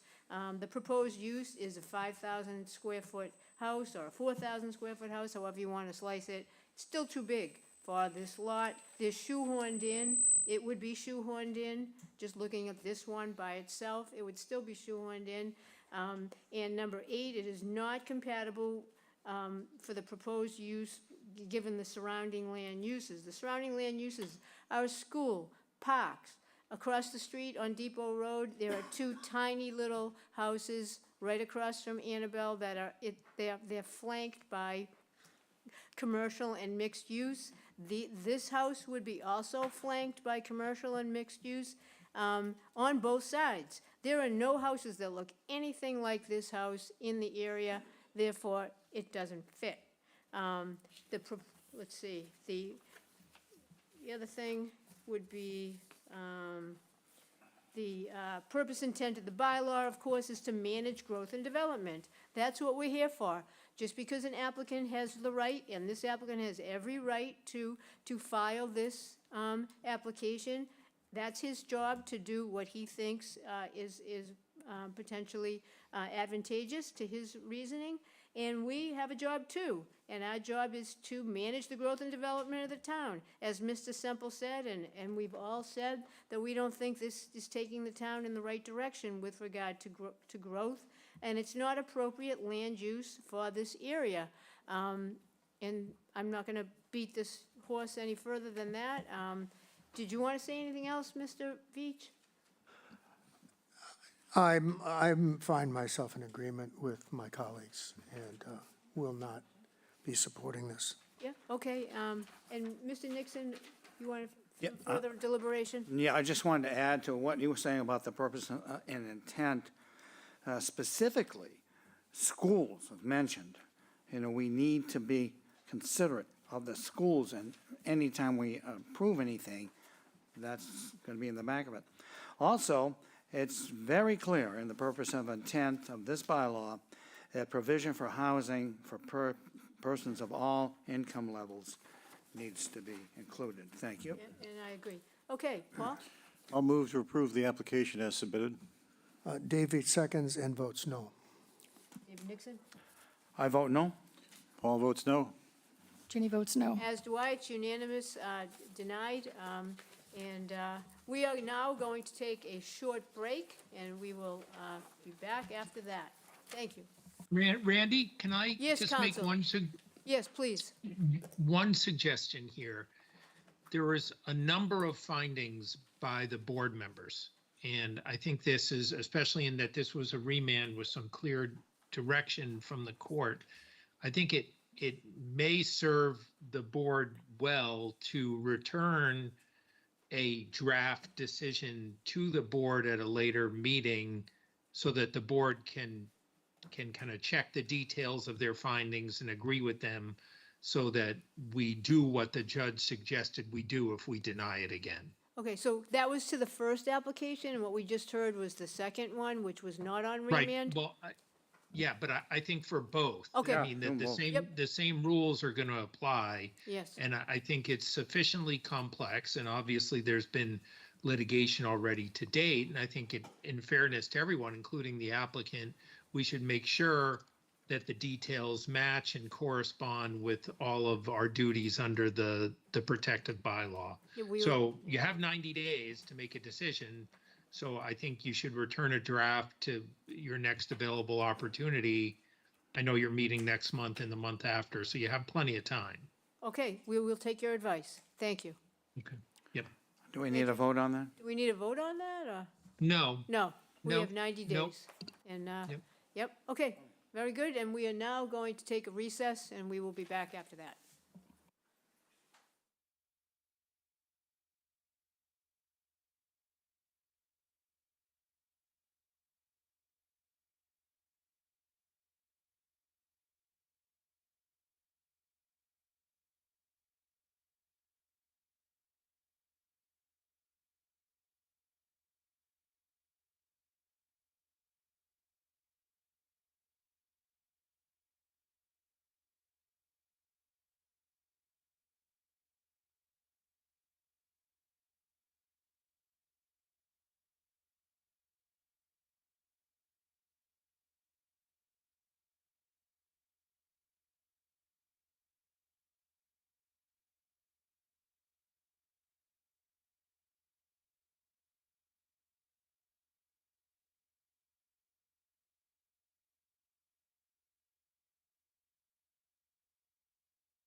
Okay, now we're back on the air, and this is the Zoning Board of Appeals meeting. Today is April 24th, 2025, and we are now moving to application 24-152, whenever Sarah's ready. Application number 24-152, Mark Zippo, care of Andrew L. Singer Esquire, P.O. Box 67, Dennisport, Mass. 02639. Owner of property located at 139 Indian Hill Road, also shown in the Town of Chatham's Assessor's Map 8G, Block 3, Lot E3. The applicant seeks to enlarge, extend, or change a non-conforming accessory structure on a non-conforming lot via the conversion of a portion of the existing detached garage to habitable space. And under the second except clause of Section 6 of Mass General Law, Chapter 40A, such substantial alteration requires the grant of a special permit. The building coverage will remain 4.4%, where 10% is the maximum allowed. The lot is non-conforming in that it contains 44,685 square feet, where 60,000 square feet is required in the R60 zoning district. A special permit is required under Mass General Law, Chapter 48, Section 6, and Section 5B of the Protective Bylaw. This was continued from February 13th, 2025. Welcome, Attorney Singer. Madam Chair, I am recusing from this hearing, so I will be Okay. leaving the room. We will miss you. And we will have Ed Acton voting on this application. I don't know why there's a gentleman with his hand up in the front seat. No, you cannot talk from there. That's why I don't know why your hand is up. This isn't a time for anybody in the audience to talk at all, so basically, we're not going to correct anything at this juncture, but there will be an opportunity later for questions if you have any. Attorney Singer, please go ahead. Thank you, Madam Chair. For the record, Andrew Singer, attorney in Dennisport, here on behalf of Mr. Zippo, who is in the second row this afternoon. This is technically a continued hearing, but this is the first time we're presenting before you, so we're opening it up tonight for the first time.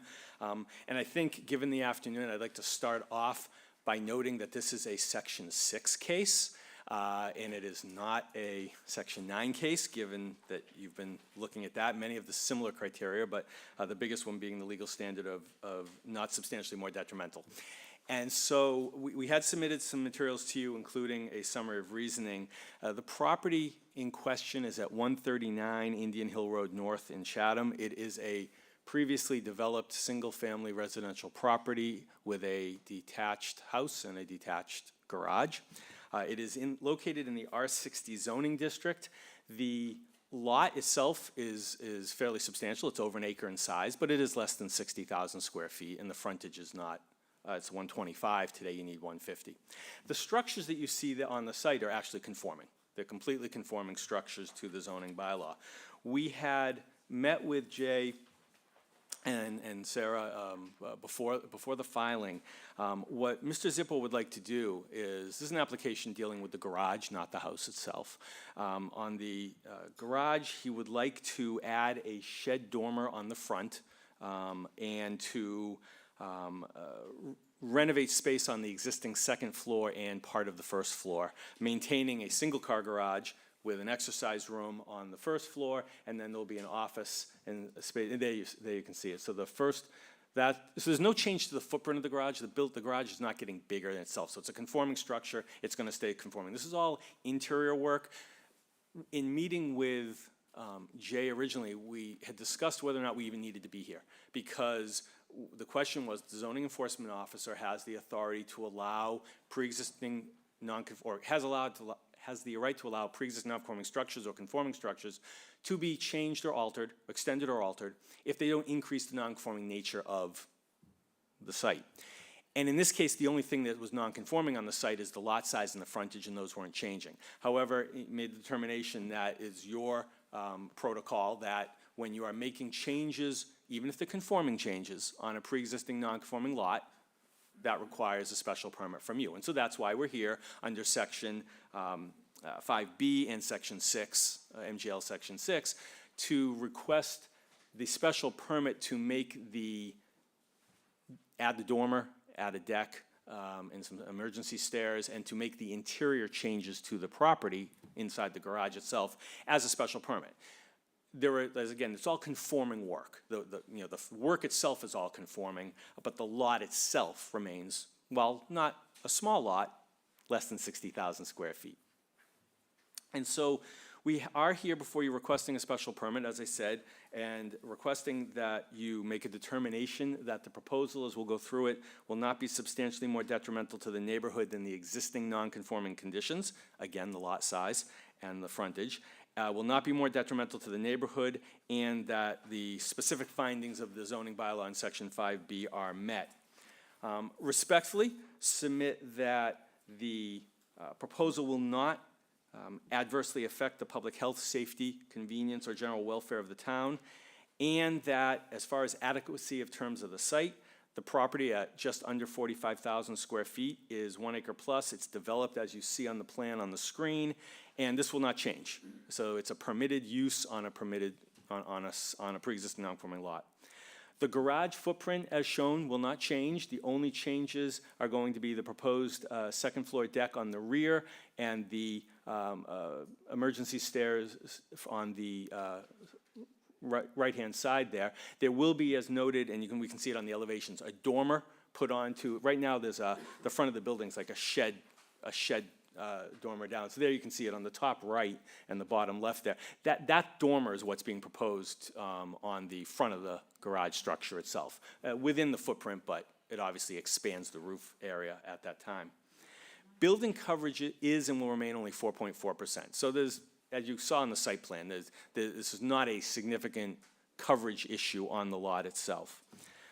This is a residential district, and it developed for residential use, and there's going to be no change in that use. It's a 4-bedroom property now. It's going to remain 4 bedrooms. You have a memorandum from the health department. They consider the second floor space in the proposed second floor space in the garage to be a bedroom for classification purposes. So there is some basement space in the house that's going to be just retrofitted, and the property is going to remain a 4-bedroom house. So there's no increase in density or traffic or any of that. It's going to remain as is from a calculation point of view, just moving 1 bedroom for calculation purposes over to the garage. It's not actually even a bedroom. The basement area in the house is not a bedroom either. But again, it's a walkout, so it's classified as such. We submit that as to the impact of scale, siting, and mass on the neighborhood visual character, that this proposal will be in keeping with the character of the neighborhood in terms of all of that. The garage itself, could we go back to the site plan?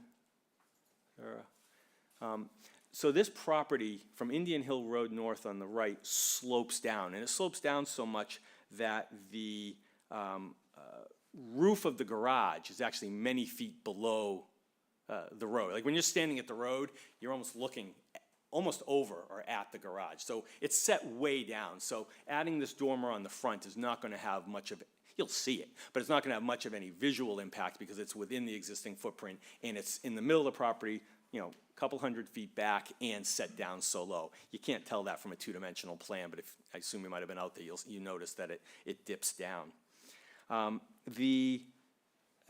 Again, the only change is the dormer and the deck, so we submit that it's consistent with vernacular residential construction's character of that neighborhood. Excuse me. The garage, as I noted, will continue to be conforming to all setbacks, and building height is 21 plus or minus feet now, and it's going to remain conforming. That dormer is not increasing the height, it's just bumping out some floor space on the front of the building. Compatibility of the proposed use with neighboring uses, again, submit there's going to be no change. The use is existing and it's not changing. And there's going to be no negative impact nor harm to groundwater, water supply, drainage, or stormwater. There's going to be no impacts at all, but the work is all really on the inside of a building. I noted about the 4-bedroom septic system, and you have that memorandum. There will be no change or impact to traffic generation, because again, no increase in density. There is plenty of parking available on the site, and that's going to remain with no changes at all. Noise and litter, we submit there's going to be no impacts to noise, nuisance, odors, sound, or other negative impacts. This is an interior change predominantly, except for that second floor deck, which is standard in residential properties. And as far as utilities and other public services, the property is currently served by water, oil, and electric services, and there are no changes proposed for those. Given the length of your afternoon and I think I'll stop here and just say we respectfully request that you make the required findings of fact under 5B in Section 6, that the proposal is not substantially more detrimental to the neighborhood, and grant the special permit. Yeah, thank you, and we did receive your findings anyway, so, very good. Is there anybody here on Microsoft Teams that wishes to speak in favor of this application? If so, please indicate in favor of the application. Sir, you wish to speak in favor? Okay, we need you to you have to, no. There is no talking unless you go up to the microphone to speak in favor. Yep. You just have to state your name, sir, and speak in favor. 'cause Yeah, this- Bruce Gibbs is next door neighbor, not next, one house over. Okay. I don't need 5 minutes. I was just to raise my hand because I was going to correct you, even on your diagram. It's not the correct road This is name. a time to speak in favor of the application. There will be a time. It's for Indian questions. Hill Road North, ma'am, not Indian Hill Road. That's all I'm trying to correct you You're on. talking, and I'm telling you, this is not the time for that. If you have a question later, then you can do that. This is not a Okay? time. Okay, I'm speaking in favor of it. Okay, very good. Okay. Thank you. All right. Now, anybody else like to speak in favor? Not in favor? No. Just in favor? No. Very good. I will now read the correspondences. There are not a lot of them, just two.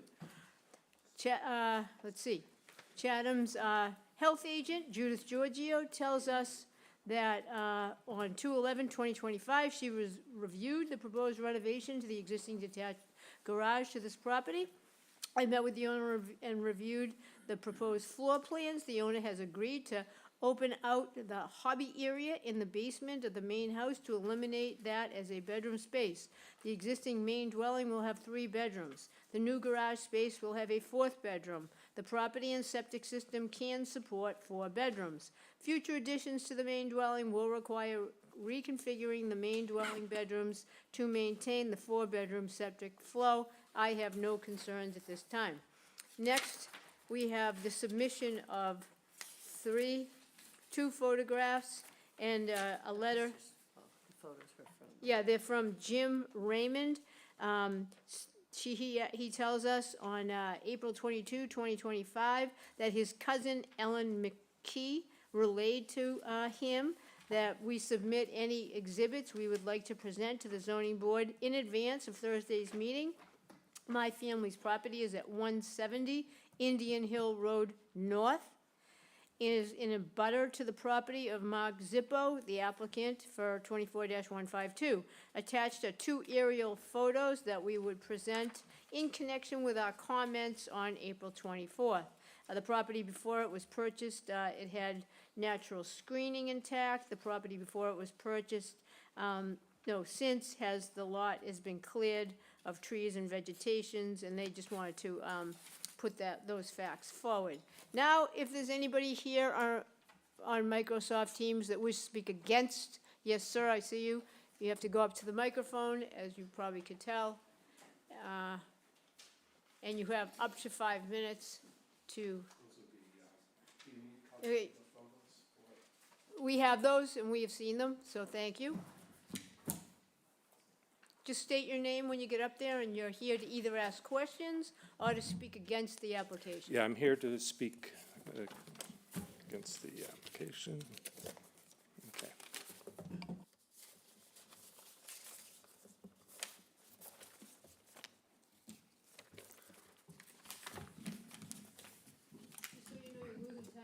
Oh, okay. I didn't realize it started. Yeah, it's, all right. Sorry. I'm Jonathan Raymond. We have a house at 170 Indian Hill Road North, and joining us, I have my brothers, Dan Raymond, and on the Zoom call is my brother Jim Raymond. We also have Ellen, a neighbor. But you're gonna do the speaking for the family? I'm just introducing, Okay. yeah, they'll be, Just tell us why you're not. my brother, okay. Tell us what the problem is. Okay, so, all right. So just to go a little bit back on our history of our family, our parents bought this lot in the early 60s from our father's cousin, Tom Raymond, and his wife, Janet, who first laid out Indian Hill Road neighborhood. And our section is now a gravel road that leads to a dead end. The rest of it's been paved. We left ours gravel by choice. Ellen's family purchased the lot about the same time. We have Sandra and Kevin O'Sullivan, whose family, whose parents bought their house, which is across from Ellen's on Schoolhouse Pond. And they bought it from Janet after Tom passed away in the early 70s. We've been there for a long time. And we value the natural vegetation and environment. And the neighborhood itself is upland pine barrens, one of the largest unfragmented left in Chatham. We are next to Schoolhouse Pond, which is, of course, everyone should know, is a great swimming pool, swimming pond, and has a town beach. The lots on our side of the street are subject to covenants that were established by Tom and Janet that left the area in a wooded natural state, which we prize. Unfortunately, the lots on Mr. Zippel's side were not subject to the same covenants. He has taken full advantage of that. After he purchased the property from the Campbells, he promptly, and for practical purposes, clear-cut the lot, much like he might do in a Connecticut subdevelopment. If you look at the pictures, you'll see a before and after. This is the after photo, and you can see his lot sticks out like a sore thumb in terms of being cleared. The other photo, this is a photo from from the brokerage salesperson photo they took as part of the sales package by the previous owners. You can see what was there was well shielded, fit into the rest of the neighborhood, was consistent with the rest of the neighborhood, and you can see that we're now dealing with a lot that's very different. So, you know, it's impacted the neighborhood use. It's impacted the, you know, the appearance. We do invite you to take a virtual tour of the neighborhood via Google Maps, and you can see that even more. And just a note, on his site plan, you'll notice the driveway from the garage leads actually into John and Kathy Story's driveway. We have not found any record of an easement granting that access. They have verbal permission. I know that John Story gave the Campbells verbal permission. We assume Kathy has done the same. But again, it's just, it's just temporary. Why is this important? According to Section 5 of non-conforming lots and building uses, we do think that what has been done here promotes, I mean, you look at that, when you look at Section 5, and it's supposed to promote and maintain compatibility to avoid adverse impacts. It's to avoid, you know, in general. And two specific items that we think are most relevant. On pages 49B4, impact the neighboring properties or the natural environments, including slopes. Just so you know, you're down to 20 seconds.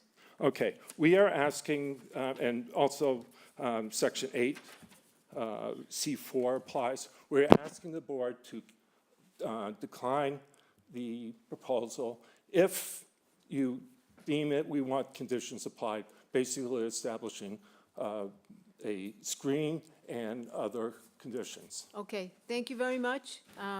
And I would just recommend that anybody else that wants to speak against, just talk about the criteria in this particular application, if you would. Okay, who else wants to speak against this application or has a question? Ma'am, please go ahead.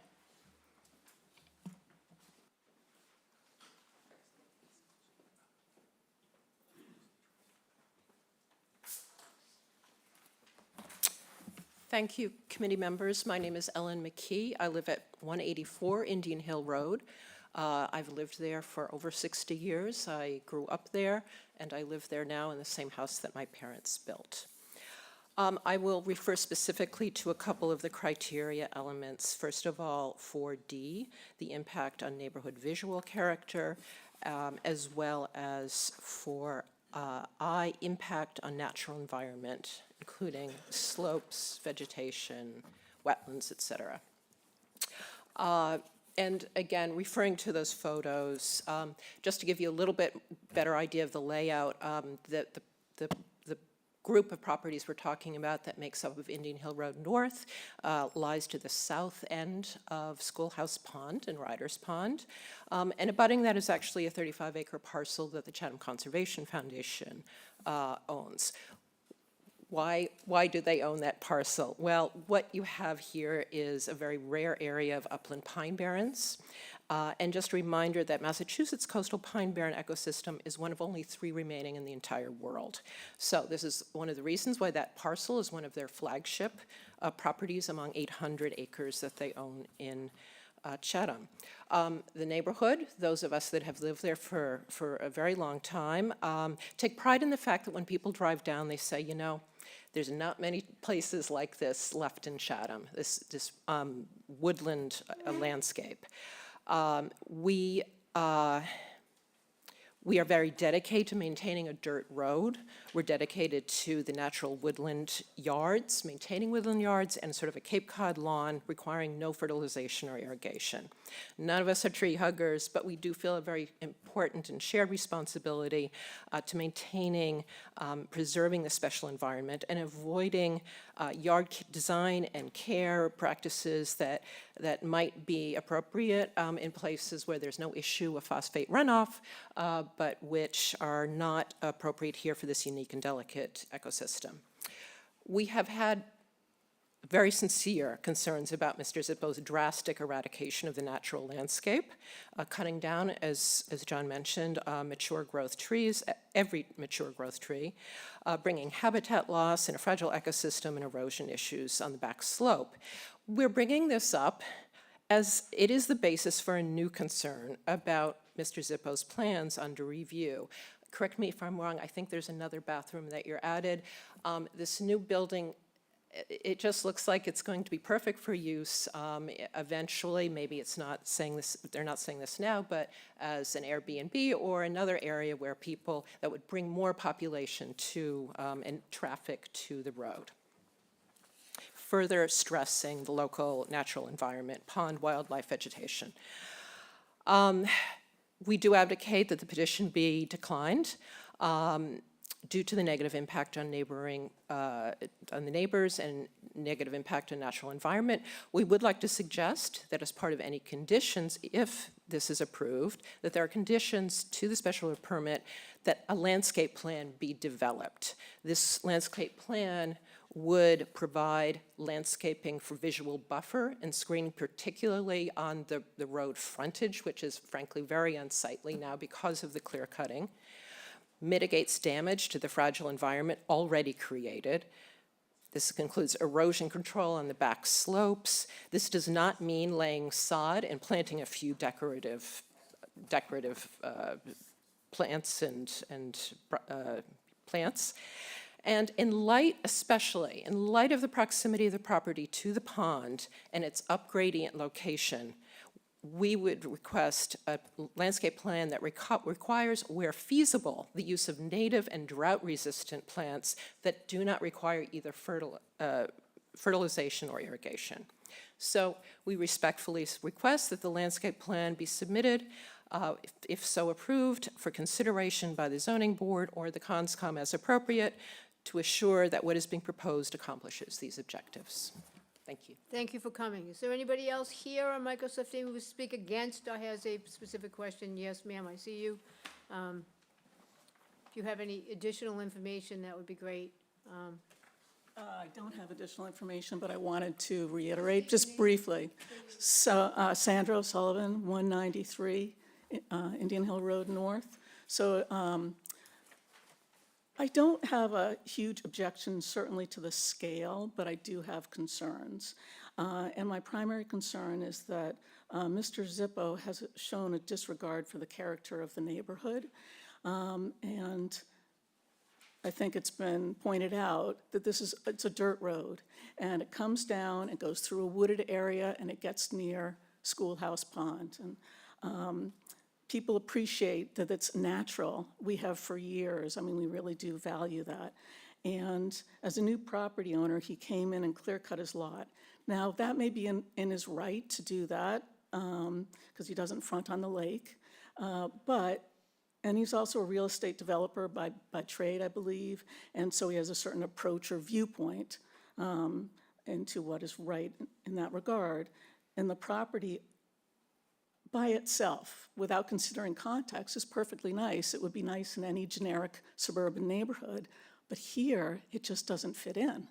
And you drive down the road, and it's wooded, and all of a sudden, just nothing, and then a house. So I wanted to know that we were very shocked. I know it's after the fact that the clear cutting happened, but it's important that the use going forward, this garage, you can call it a gym and an office with two extra bathrooms, but it's effectively 2 more bedrooms.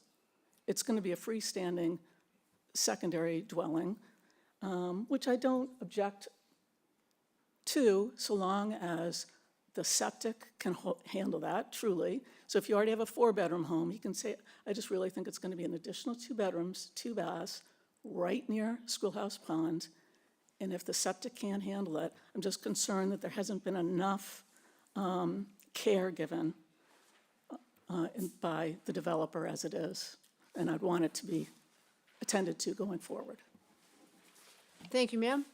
Anybody else here on Microsoft Teams wishes to speak against or has a question? Just those 2 things. If that fits your bill, sir, then please approach the mic, state your name, ask your question, or speak against only. Well, I guess, Stating your name first, yeah, if you would. Bruce Gibbs.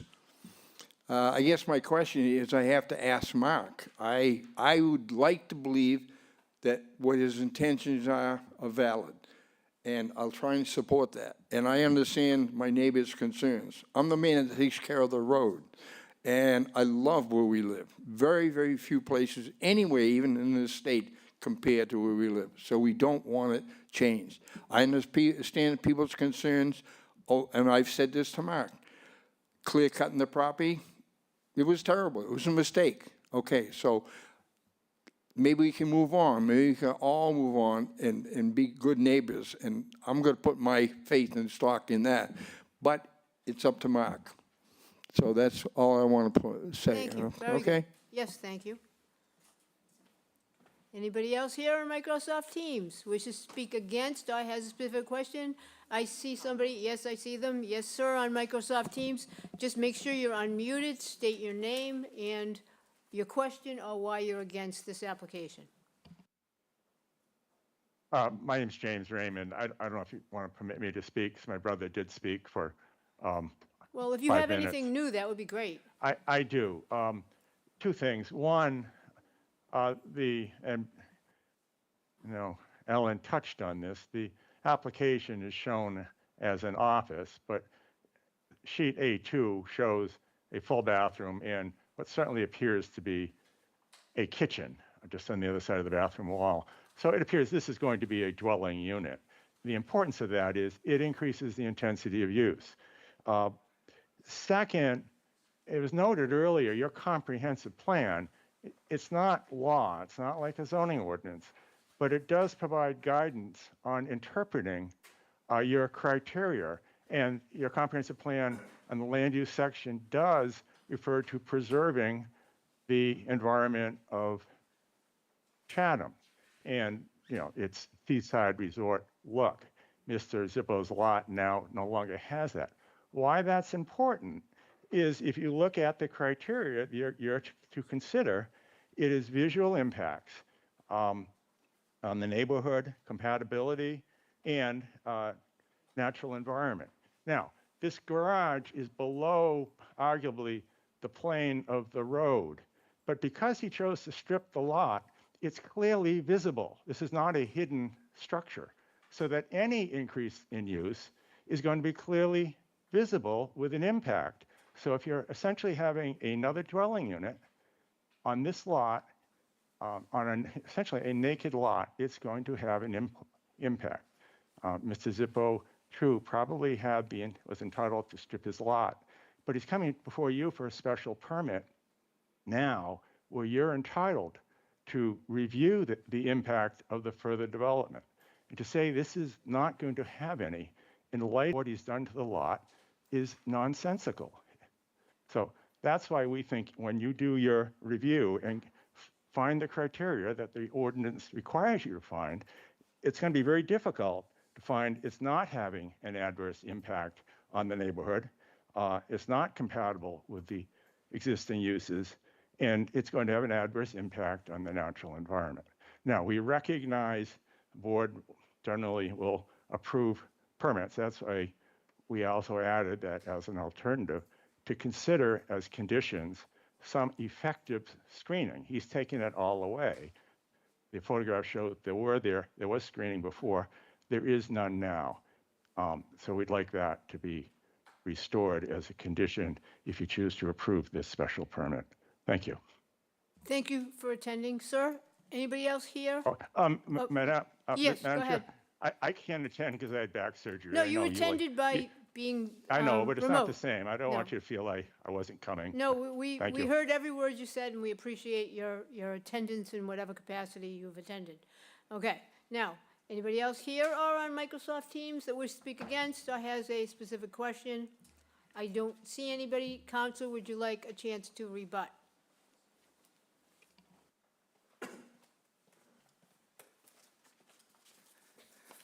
Thank you, Madam Chair. Both myself and Mr. Zippo would like to respond. I just want to start with 3 points. One of which is, and as you know this and you've heard it from representatives before, the board reviews what is before you and what's been presented. You can't assume illegality in the future, which is what several of the neighbors have alleged. The application is what is before you, and you are entitled to have bathroom facilities in a accessory structure, and that's what he is showing. What is being proposed is what is being proposed, and that is what's on the plans, it's what's in the application, and that's what's being testified to. Would also like to reiterate something that Mr. Jonathan Raymond said, which is he said that there are no covenants on Mr. Zippo's side of the road, and he did nothing illegal. He took some trees down, and he's going to explain why. But there was no illegality completed on this property by cutting down trees on your private property when there are no rules that say you can't cut down trees. So again, it's being purported that some grave illegality took place, but respectfully, that did not happen. And then finally, as you are looking at this application, is the garage visible? It's lower, as I said, but yes, it's visible if you're out on the street.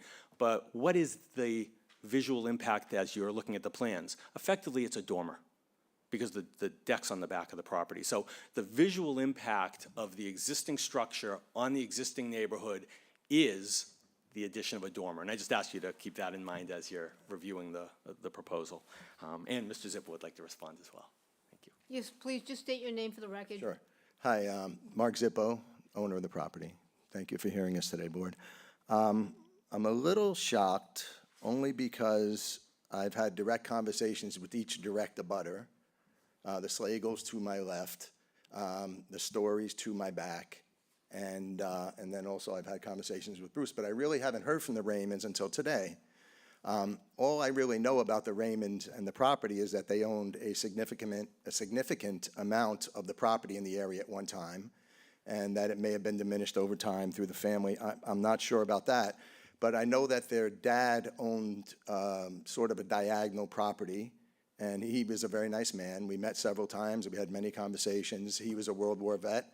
My father was a World War vet, and he was in his 90s, and he passed away. Since then, I really haven't had any contact with the Raymonds or any conversations like I do with the rest of the neighbors.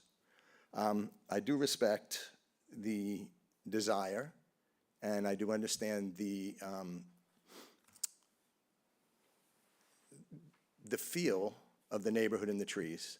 I've prepared a little bit of a response to that because Bruce and I have talked to this at length. After I moved in, a tree dropped and damaged the roof of the garage. This damage still exists on the top of the garage. It is not leaking into the house, but it does require repair.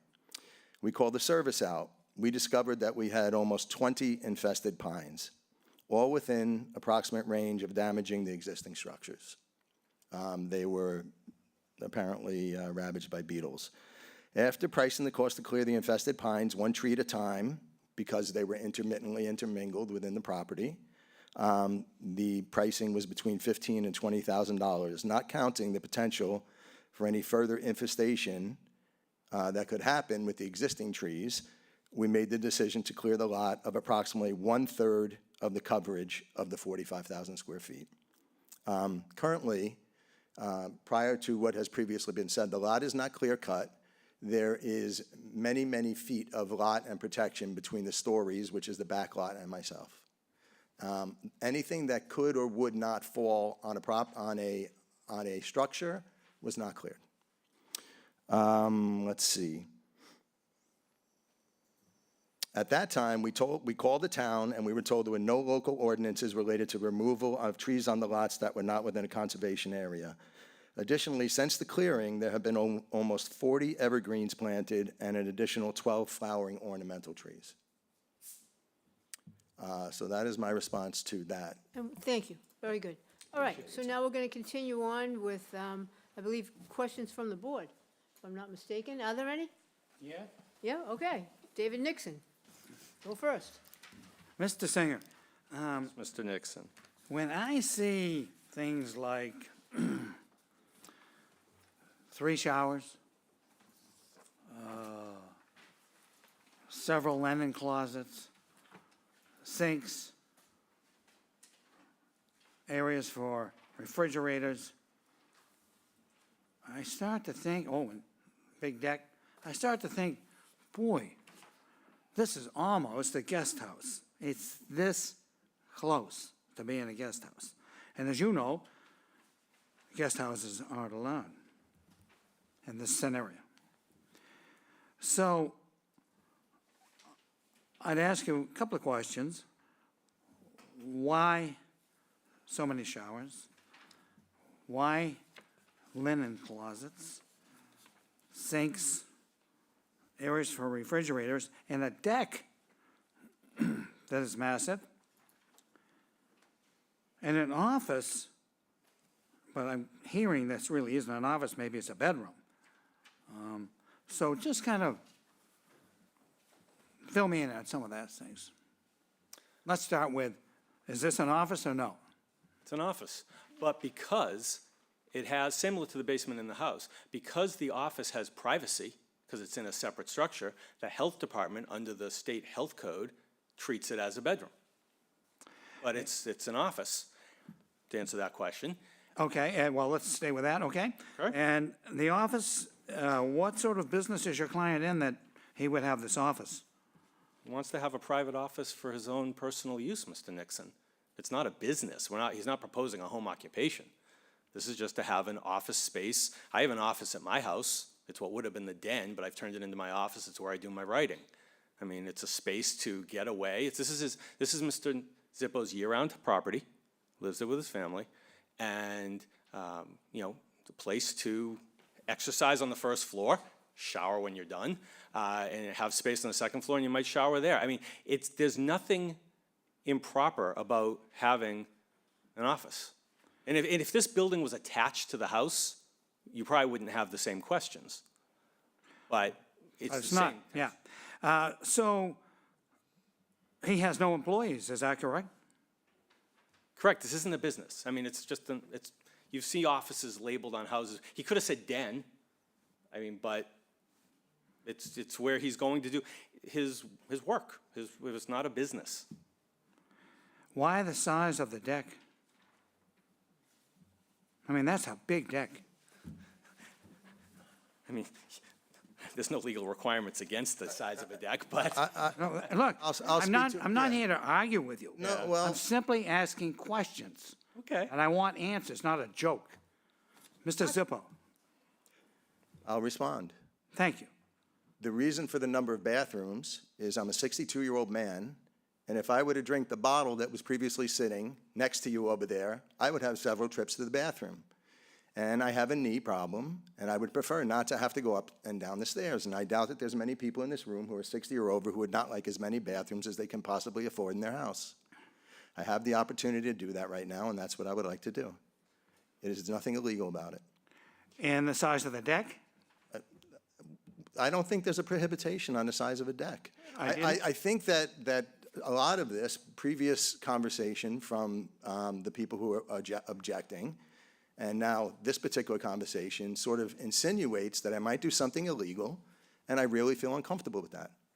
I'm asking for to be granted permission within my right to do something, and whether or not I choose to do something illegal on it will be between me, the law, and the neighborhood in the future. Right now, I'm asking for permission to expand my house. The existing house as it is, I'll speak to the closets.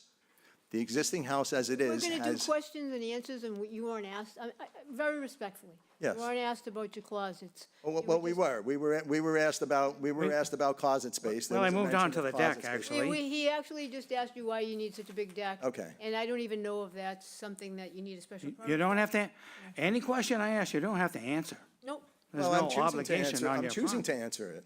You asked the question, and you asked him to make sure that he answered the question. So I'm replying. Okay, so Thank you. Thank you. Thank you. anybody else have any questions? Anybody? Yes, Virginia Fenwick, questions? So I had similar questions, and I can respect the fact that you'd like a second bathroom on the second floor, but it's a full bath. I mean, in total, 2 floors, 1-car garage, 2 full baths, an unlabeled space. There were a couple unlabeled spaces, which appears to be a kitchen configuration, which just, I mean, the floor plan, and Mr. Singer did a nice job explaining, there's no increase in the coverage, but I guess my question is, why do we need 2 full baths, 2 linen closets, a schematic of a kitchen, and then some unmarked rooms on the first floor, which frankly are bigger than the garage space, which is what this structure is? So that's my first question. Please, if that's okay, let Mr. Ziffer respond. I don't see an unmarked room on the first floor. Can you please elaborate on that? Yeah, the first floor, maybe it's a loft space, but the space on the other side of the garage, in the right-hand corner. I'm not seeing that. Can I approach? Well, we have a pointer? I Oh, don't see. yeah. Is that just all garage, that whole space? Okay, 1-car garage. okay, so it goes all the way back? Sure. Okay, Yeah. I didn't understand what the dotted line was. Okay. All righty. Okay, The showers are a convenience item, just like anything else. There is no intention to do anything illegal in that property. I do, and I have had this discussion with the health department, and I believe the building department, I'm not sure, but I do intend on expanding that property further and being before this board again in the future. And when I do that, there will be an addition or proposal for a swimming pool that I would hope to get approved for, and hence the shower on the bottom floor. So it's very simply a matter of something that I can afford, and I would like to have it, and it adds to the value of the property. The math is very simple. I am a businessman, and it doesn't have any ill or inherent use planned for it. It's my property. I don't have additional renters. I'm not petitioning for an ADU. I'm not looking to subsidize myself or subsidize the property in any way, shape, or form. I don't need to do that. Not being pretentious, but I own a decent amount of property on Cape Cod that I do provide for full year-round rentals. I have no investment in any short-term rental in any piece of property in Cape Cod.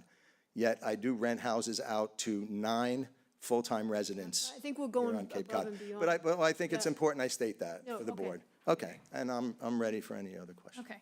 Mr. Singer, at the beginning, you mentioned that 4 bedrooms is the limit for the septic, and that was approved by the Board of Health. And you said that we had to reconfigure a bedroom that was in the basement?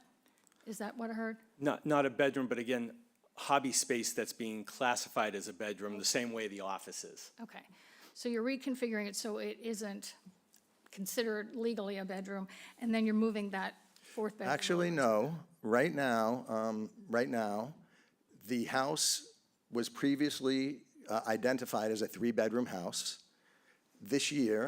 Last year, a four-bedroom septic system was installed.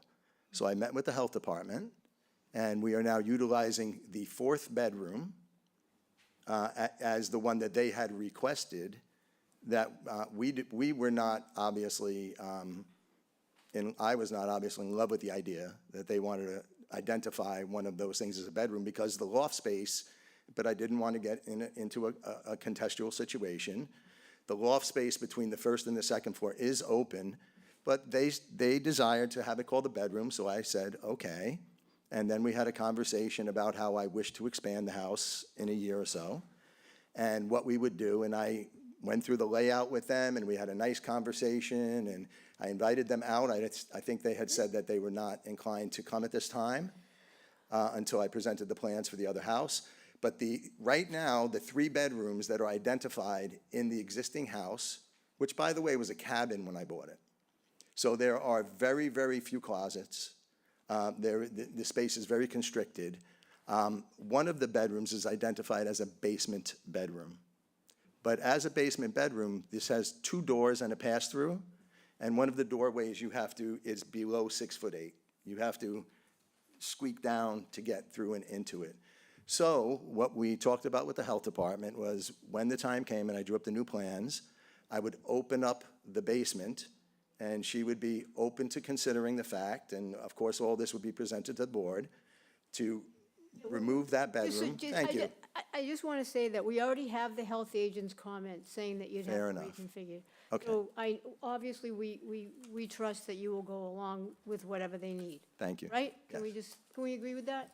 Virginia Fenwick? Yes, we can, but thank you for the You're explanation. welcome. Thank you. Well, one more question. You heard the neighbors' concerns about and you mentioned you're doing some landscaping. Sure. Would you be opposed to conditioning some of the specifics with respect to adding more vegetation? I would be open to adding vegetation of course, that I'm open to adding, but not to other people and, other people's wills and desires. I can't put back scrub pines and oaks. I cannot return it to a pine oak forest that, most of Cape Cod is. But of course, I would be open to adding some more trees and vegetation at choice places where I'm not planning to build in the future. So you don't want to be pigeonholed to what and where? Well, I believe I have. Like I said, I've added 40 Yeah. evergreens. But I mean, you don't Yeah. want us to put conditions on you, is that accurate? I would prefer You'd prefer you not. to- Sure. Okay. Thank you. Yep. Okay. Yes, Mr. Veach.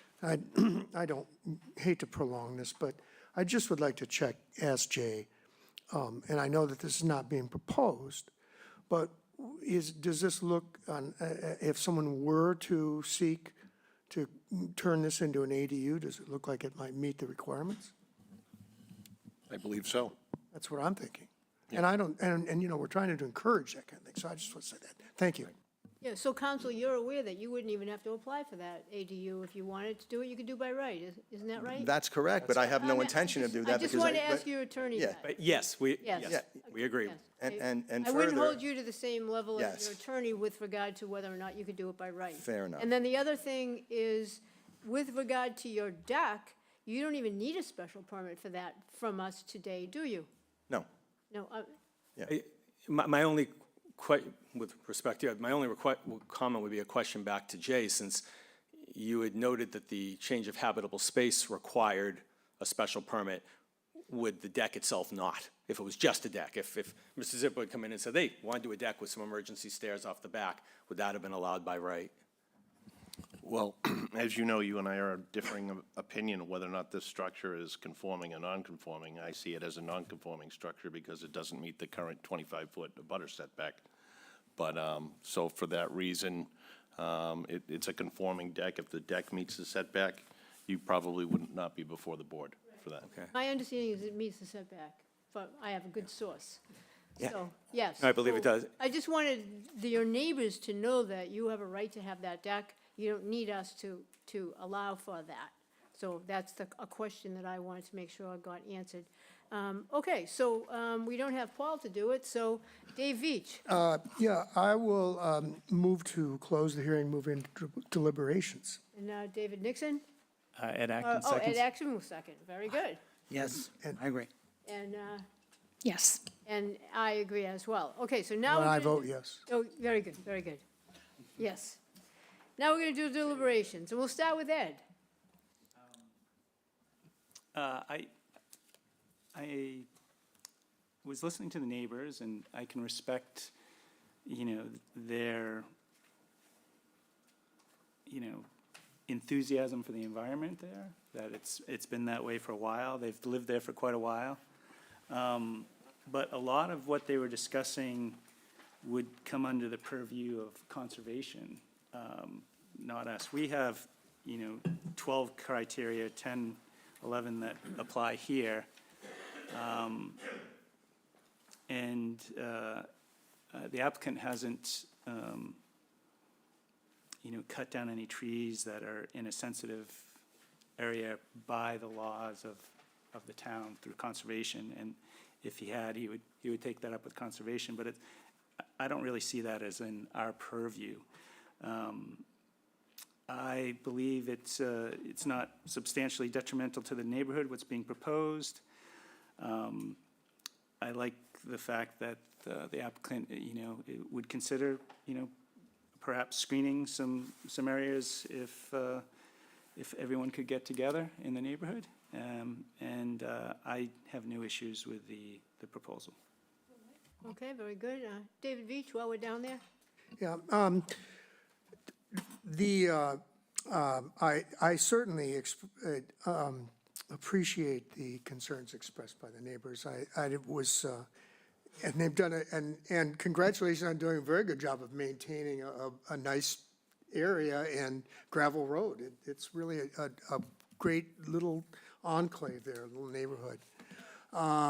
And I think that the concerns, and I also frequently, if I see a loss of a number of trees, it's kind of a shock to me, and a shock to myself. But in this situation, this is something that took place. He had the right to do that, and he gave us good reasons why he has done that. And it really is not have direct bearing on the proposal before us and what's being asked of us in this special permit. I don't believe that this is something that's already taken place, and it's taken place for a reason, had a right to do it.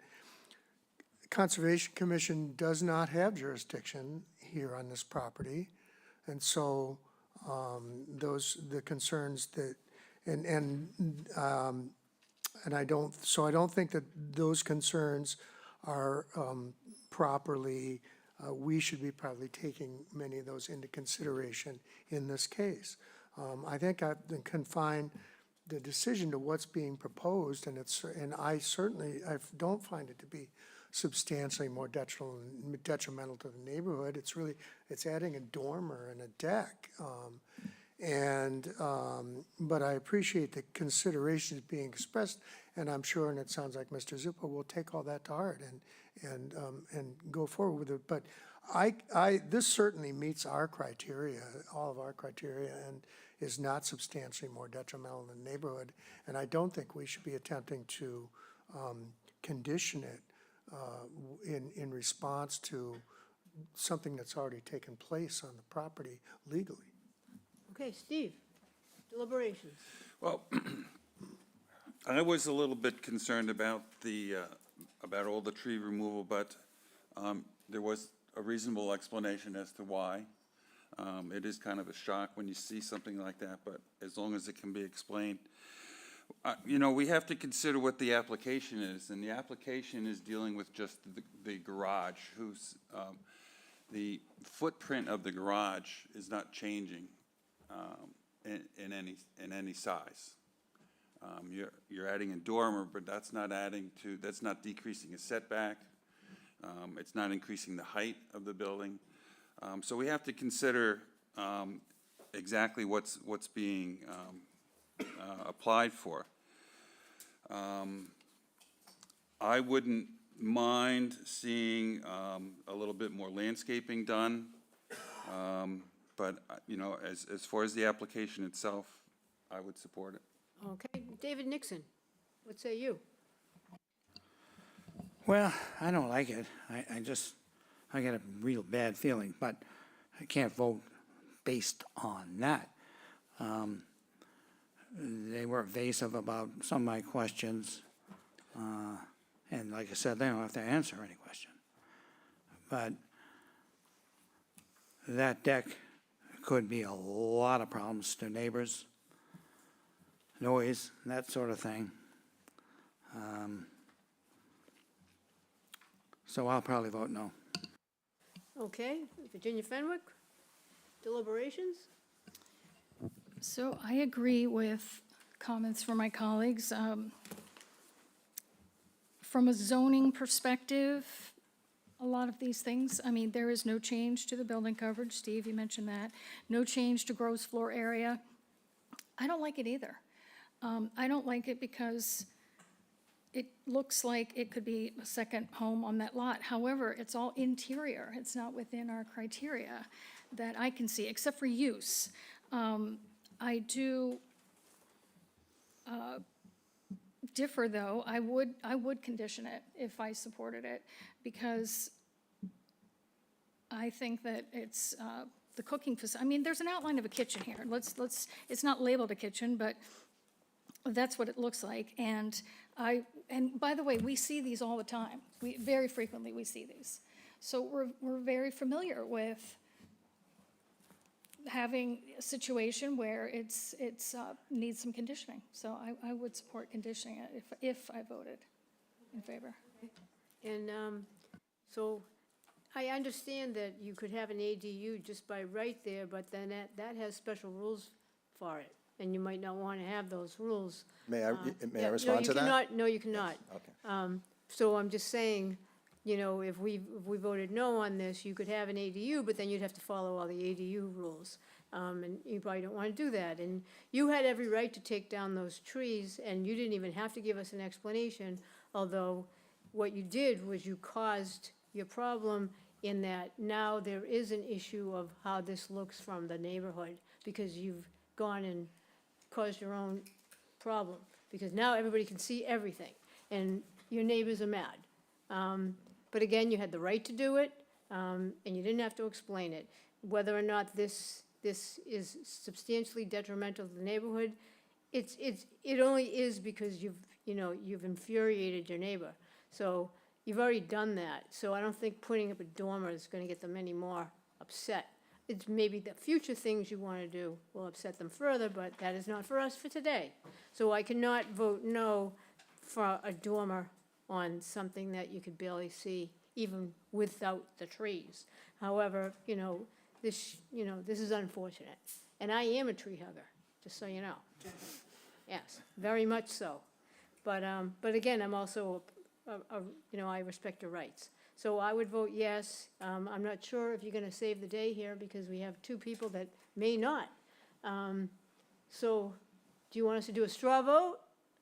Counsel?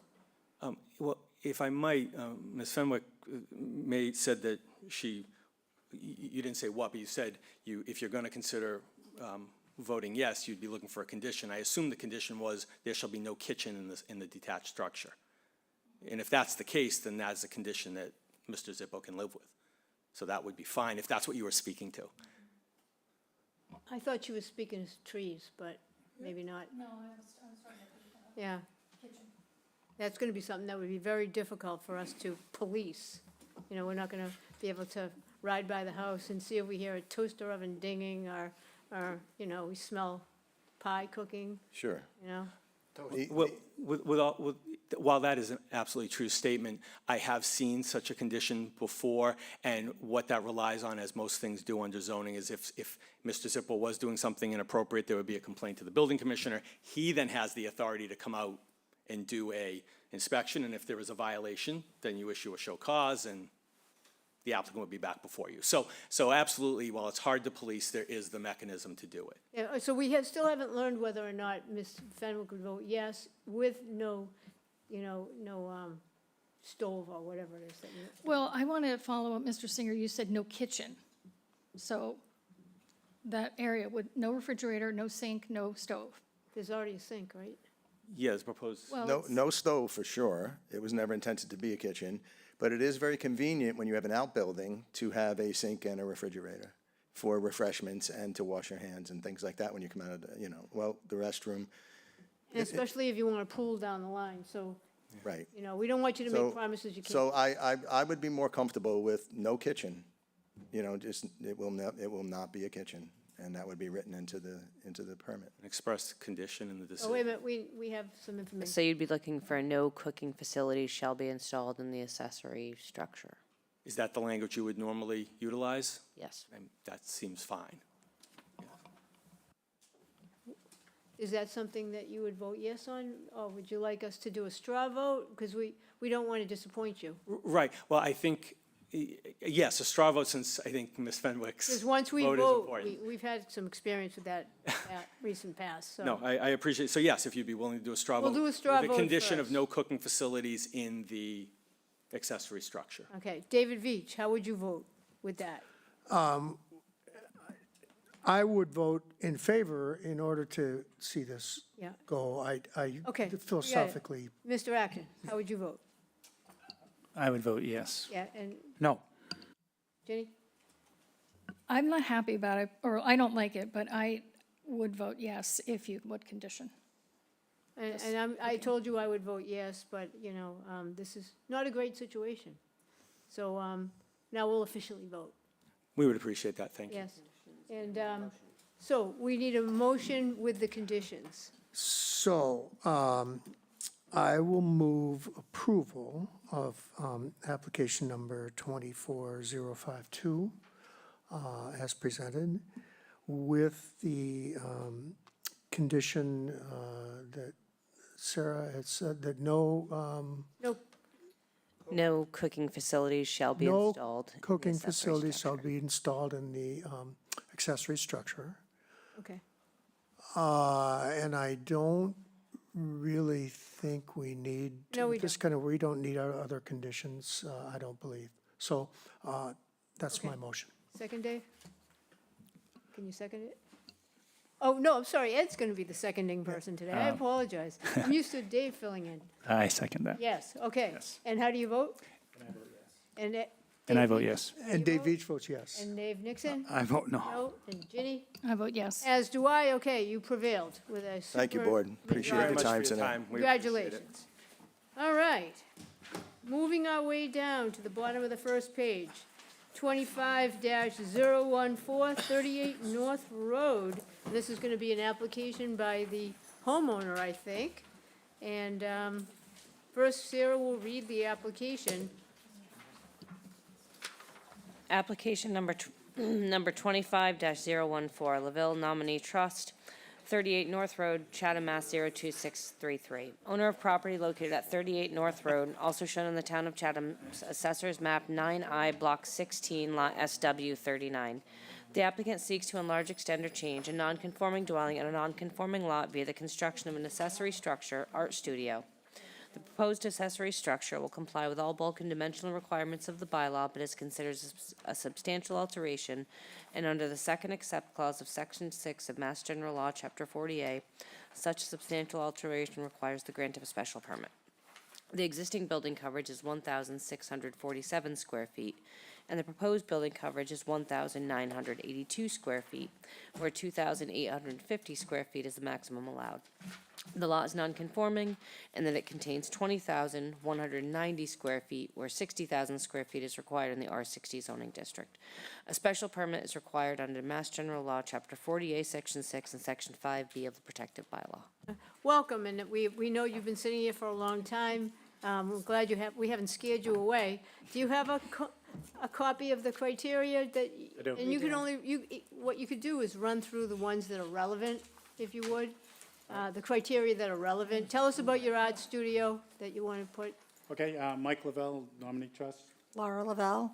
Okay, so what we're looking to do is build a 15 by 20 foot, one-room, one-story building to be used as an art studio with vaulted ceilings. Currently, my wife is the artist, and she paints in the basement with low ceilings, poor lighting, poor ventilation. We're in a position we want to bring her up so she can, you know, have a nicer space to work on her art materials. The studio itself would abut the deck that's already there in the back of the house and the side of the house, and it really doesn't impact anything. It's in behind the house, and it's over 40 feet from the road and more than 100 feet from the front of the house going the other direction. Everything is within the required setbacks for R60 zoning. We purposely sized the building this way so that we could fit inside the zoning setbacks. Again, it's got a little bit of an attached bathroom on the backside with a toilet and shower, and there'd be a sink on the outside. That thing in the lower right-hand corner that says wet bar, sink, refrigerator, I don't know, the artist, the guy that drew up the plans did that, there's no wet bar. We were originally gonna put a sink there, but we decided to move the sink over to the left-hand corner. I asked him to remove that, but he never did before he got the plan, so anyway, that's not there. And then the bathroom and the sink over there, and then we'd have some double doors going out onto the deck, and a little bay window in the back there where she could, you know, sit. It's gonna be put on a 4-foot foundation, so there's no foundation or livable space underneath. It's just gonna be a crawl space for plumbing, and I don't know if any storage, if I needed anything, put some wood down there or something, who knows, in the future. And that's about it. I mean, I can address these things here. The adequacy, you guys mentioned it there. It's about 330 square feet. Well, I think we're good. Yeah, you're good on Yeah, that, right? yeah. Okay, so compatibility with. No, I don't think you need to necessarily. Don't need these? No. Okay. It looks good in the neighborhood, and Yeah. it's, you know, It's not substantially detrimental in your. yeah, if right? anybody's been over by, you could see where it fits. It's same design, same as the existing house in there.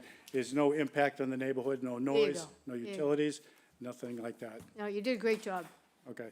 All right, very good. Is there anybody here on Microsoft Teams who wishes to speak in favor of this application? If so, please make it known. Seeing none, I will read the correspondences if there are any. Are there not? Are there? Oh, sorry. For signature. Oh, sorry. Yes, there are. Yeah, okay. So we just have a note from the health agent, and she tells us that on 4/24/25, she reviewed the plan for an art studio. The property meets the Board of Health definition of a bedroom and will require further review to confirm total bedroom number existing and allowed. The property is restricted to a 2-bedroom under the nitrogen loading, so you just need to deal with the Board. You don't have to explain Can to I us. speak to that? No? You can just deal with her. Okay, because I already have, actually. That's why I'm Yeah, surprised she that's wrote great. that. Anyway, Yep. okay, Yep, we wouldn't stop you because we know you have to deal with her. okay, sure. Yep, very good. All right, now, is there anybody here on Microsoft Teams who wishes to speak against this application or has a specific question? No, seeing none. Are there any questions from the board? You know, that it's already gone by, sir, where did? I just have a question. Oh, okay, then you need to approach. I did specifically, and I know I'm particularly articulate, and I said, are there any questions, and you did not raise your hand. He was sound asleep, give him a I'm break. just wondering, how tall is the structure? You know, you'd have to throw it up there. Sure. It's 1 story. 14 feet, 6 and 7/8 inches. Yep, All right, and- that's great. Yeah, you can always find that all out by the materials online, just next time, if you'd like. All right, so, What kind of artwork? I do oils. They're small paintings. I work pretty closely with the Creative Arts Center, take a lot of lessons there, and it's not for a gallery or anything like that. I have a little online website, but I just paint for my own pleasure, and I'd like to get out of that basement. Great. I don't blame you. All right, David Nixon has a question. I do. The shower that you have out there. Now, the last painter, artist I knew about that needed a shower was a guy by the name of Pollock. So, is that the sort? That's why we want to put it in. Is that the sort of art you do? Where it's flying around and watch out. This is Jackson Pollock I'm talking about, where if you had one, you wouldn't be talking to us, you'd be living in a $50 million house, but anyway. So why do you need a shower? Because your house is like right there. Right, but we're putting in the bathroom anyway, and, you know, why not have the additional shower just because of the convenience? She's gonna be out there painting, she's gonna be, just clean up before she comes in the house. And, you know, I mean, grandkids visiting in the summer, sometimes an extra shower. I mean, it really, And the existing house has the one, we got the one bathroom in the existing house, and it's, you know, that's it. Okay, and you said the wet bar is out, right? Yeah, that was Yes. never, I don't know why he put that. I just need a sink in there, Okay. in a and you're gonna- room. In the back left-hand corner? Yes, that's what it's Right. called, yeah. And I'll probably Okay. just put some shelving to store my artwork, and that's it. Okay, yep, that's it. Okay, are there any other questions? No, seeing none. Oh, wait a minute, Virginia Fenwick has another question. Is the gas stove there for heating element in that space? Yeah, it's called a Lillehammer, and it's one of these stoves that you can control from a thermostat, and it would be used for heat in the wintertime, and, you know, we could turn it on remotely when we go in there. Okay, so it's not going to be electric heat, it's going to be heated, the house will be Oh, heated? no, I'm also gonna put in a mini split, so I'd have heat and air conditioning. So the gas stove, what's the reason for the gas stove? It's Just, additional? you know, ambiance, I guess, so she can have a nice gas stove to paint there in the winter and some extra heat, you know. It looks nice, I don't know if you've ever seen one of these. Okay. Yeah, thank you. Okay, I think we're ready, Paul? I'll move to close the hearing and move into deliberations. Dave Each seconds and votes yes. Yes. Paul votes yes. Ginny votes yes? As do I. All right, deliberations. Well, Dave Veach? Well, certainly not substantially more detrimental to the neighborhood. I'll support it. I would just caution you a comment to have the engineers stake it for you so that you know when you go out for an as-built, you have not gotten closer. You're like 6 inches beyond the setback. And so you want to make sure when this is set, that it's where it's actually shown on the plan and didn't get moved 6 inches, in which case you'd have to come back here to us, which you don't really want to do that. Surely. Okay, sure. Okay. And That was just comment. Nate Acton?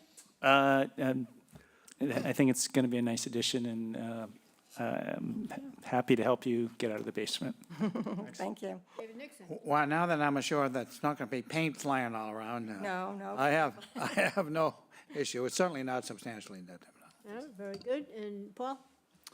Yeah, certainly not substantially more detrimental to the neighborhood, and she has her First Amendment rights to put paint where she wants to put it. So if we need to fight about that, we can fight about it. Okay? Yeah, all right. And Steve? I think it's a nice project. It's within all the setbacks, and There I you don't go. think it's an issue. And Virginia? I agree, but could we, since you said the wet bar and the sink and the refrigerator was not supposed to be there, can we X that out on? The refrigerator will be there, and she needs the refrigerator to put her paints in the Or I need freezer. at least a freezer, okay. so I put my Yeah, paints into so- the freezer, All right, so well, that way it, These poor people. because you have this on the plan and we're going to approve it, I'm just going to. Yeah, you can cross it off. Take out the wet bar. I asked the guy like 3 times to take it off, and Okay. I don't know why. Yeah, we'll mark that out tomorrow when we sign the. All right, thank you. You're going to need that wet bar after this hearing. Yeah, yeah, I know, yeah. Yeah, all right. So, where are we? I think we're ready to approve the application as submitted. I'll move to approve the application as submitted. I'm not sure that we need any conditions, given that location. No, So I'll leave it at that. very good. Dave Each seconds and votes yes. I vote yes. All votes yes?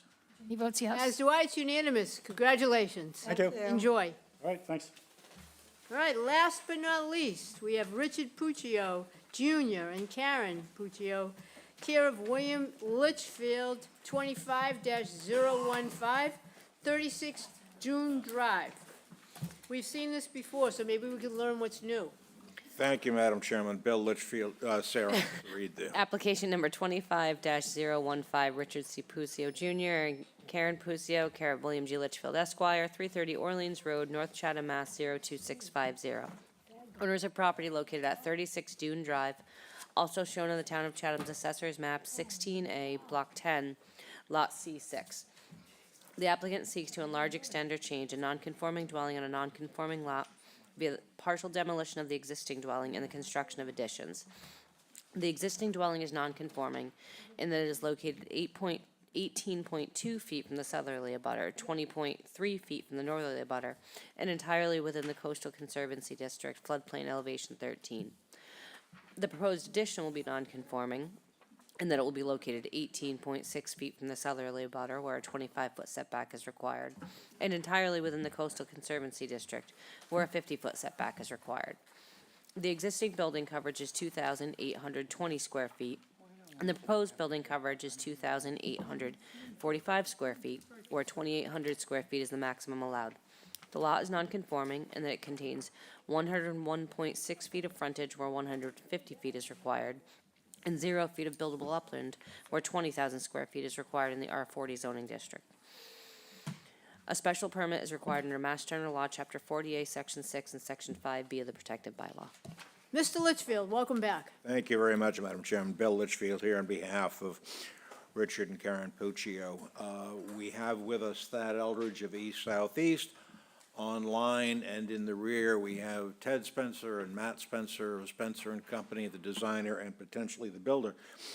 We also have sort of an aerial drone computer model, but after 4 hours, my suspicion is, notwithstanding Mr. Eldridge's efforts, you would like me to explain the differences from what was before you in December. The goal at that time and now is to reconstruct the southerly end of the property and bring it out of the floodplain. That is the area down to the bottom of that plan, the dark area there. There are essentially two changes from the plan that was before you. First of all, in December, you said that you wanted some additional information. One of the questions that was asked, and perhaps not perfectly answered, is that with the garage that small, can you get a vehicle into it? And the answer is no. You can't now, and we don't propose to. It is simply for storage, from lawnmowers to kayaks and everything else. But it has not been suitable for any vehicle since the Volkswagen Bug from 1963, although I guess a Cooper Mini could fit in. But so we're not proposing to expand that. We're not proposing to use it for parking. You also were less than enthused about the sort of hip roof appearance of the proposed reconstructed end. So we have changed that and made it into a more compatible and we think more traditional shed dormer. We have also lowered the ridge of the reconstructed portion. It was going to go up about 4 feet. It's now a shade over 2 feet. So those are, we think, changes which are responsive to the concerns that were expressed by some members of the board in December of 2024. I'd be happy to go into the criteria if you'd like me to do so. I don't think we need it, no. You did submit written findings that we have been privy to, so thank you. But I'd love to see Thad's.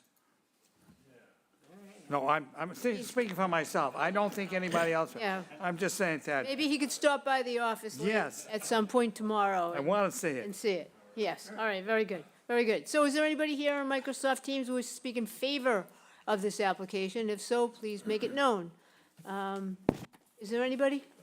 No. Interrupt the chair, Mr. Nixon. Oh, yep, Wish has okay. been granted while you talk. Yeah, there you go. Very All good, right. very good. So I will read the correspondence while you view the aerial photo. Judith Giorgio tells us on 4/24/2025 that she reviewed the plan to renovate and reconfigure the property. It appears the dwelling will maintain the existing 5-bedroom layout and will not encroach on the existing septic, but I'll need to see existing floor plans to approve it. Conservation Commission has this project scheduled for an order of conditions on May 7th. They tell us that on April 3rd, 2025, and so they expect to approve it on May 7th, 2025. We also have one letter from Bernadette Keller and William Daly, received March 11th, 2025. They live at the subject is 36 Dune Drive. They live at 43. They're writing in support. That's all they wanted us to know. that they support the plan. And that concludes the correspondences. Is there anybody here or on Microsoft Teams that has a specific question or would like to speak against this application? If so, make it known in the next 2 seconds. Seeing none? 1, 2, very good. And now, questions from the board, are there any? Yes, Virginia Fenwick. Will the siding be, like it is shown here, a vertical wooden as opposed to the cedar shake? Either Mr. Spencer could respond if the chair would allow as to the siding materials. If they come to the microphone, then they may do so.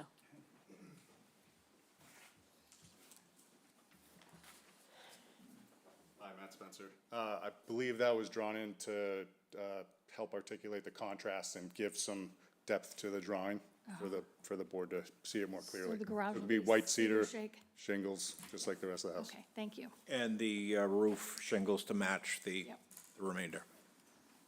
Okay. Anybody else want to ask a question? Don't be shy, I just figured I would do it this way, since it's a simple redo for us. No? Okay, Paul?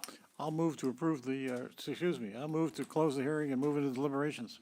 Dave Veach seconds and votes yes. Yes. All votes yes. Ginny votes yes. As do I. Okay, deliberations. We'll go again with Dave Veach. Well, I was okay the last time around, so I'm even better this time. Great. It meets all of our criteria, not substantially more detrimental in the neighborhood, is actually an improvement with respect to the flood zone, so I'll support it. And Ed, If I was voting, I would support it for the same reasons. Thank you. Mr. Nixon. Well, last time I was a negative, but I think the changes you've made have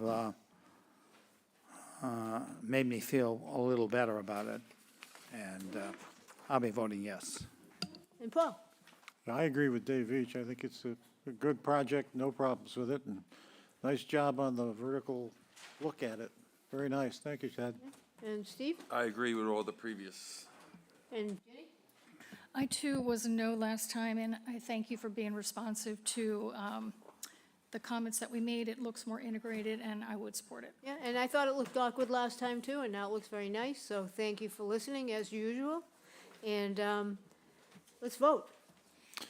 I'll move to approve the application as submitted. I think other than keeping all construction vehicles on site as part of our standard conditions, I don't think we need any others. And Dave Veach seconds and votes yes. Mr. Nixon? I vote yes. All votes yes. Ginny votes yes. As do I. It's unanimous. Congratulations. Thank you very much. We appreciate it. And now we need a motion to adjourn. I'll move to, Oh, go ahead. I'll move to adjourn. And before, just before we have that seconded, I will say that our next meeting is on May 8th at 2 o'clock, and we are going to take up the 40B application at the beginning of that meeting, I believe. I just want to announce that. And second, the motion to adjourn? No. No. No, I just want to say one thing. Make sure you drive down Shore Road. The house that was purchased by CBI that we gave the approval to, they put up a fence along the street. And with it, a huge ad promoting. Cape Associates. Yes. And you know what? We should think about stopping that practice. That's all I'm saying. Just think about it, because it's awful. Okay, that being said. Dave Veach seconds the Motion to motion to adjourn Before we get and in any votes trouble. yes. Yes, okay. And you, how do you vote? Motion to adjourn? I'm going to vote on that, yes. And, Ed Act. okay, All votes yes. Steve votes yes. Ginny votes yes. as do I. And what time is it? 6:09 PM. 6:09. Just to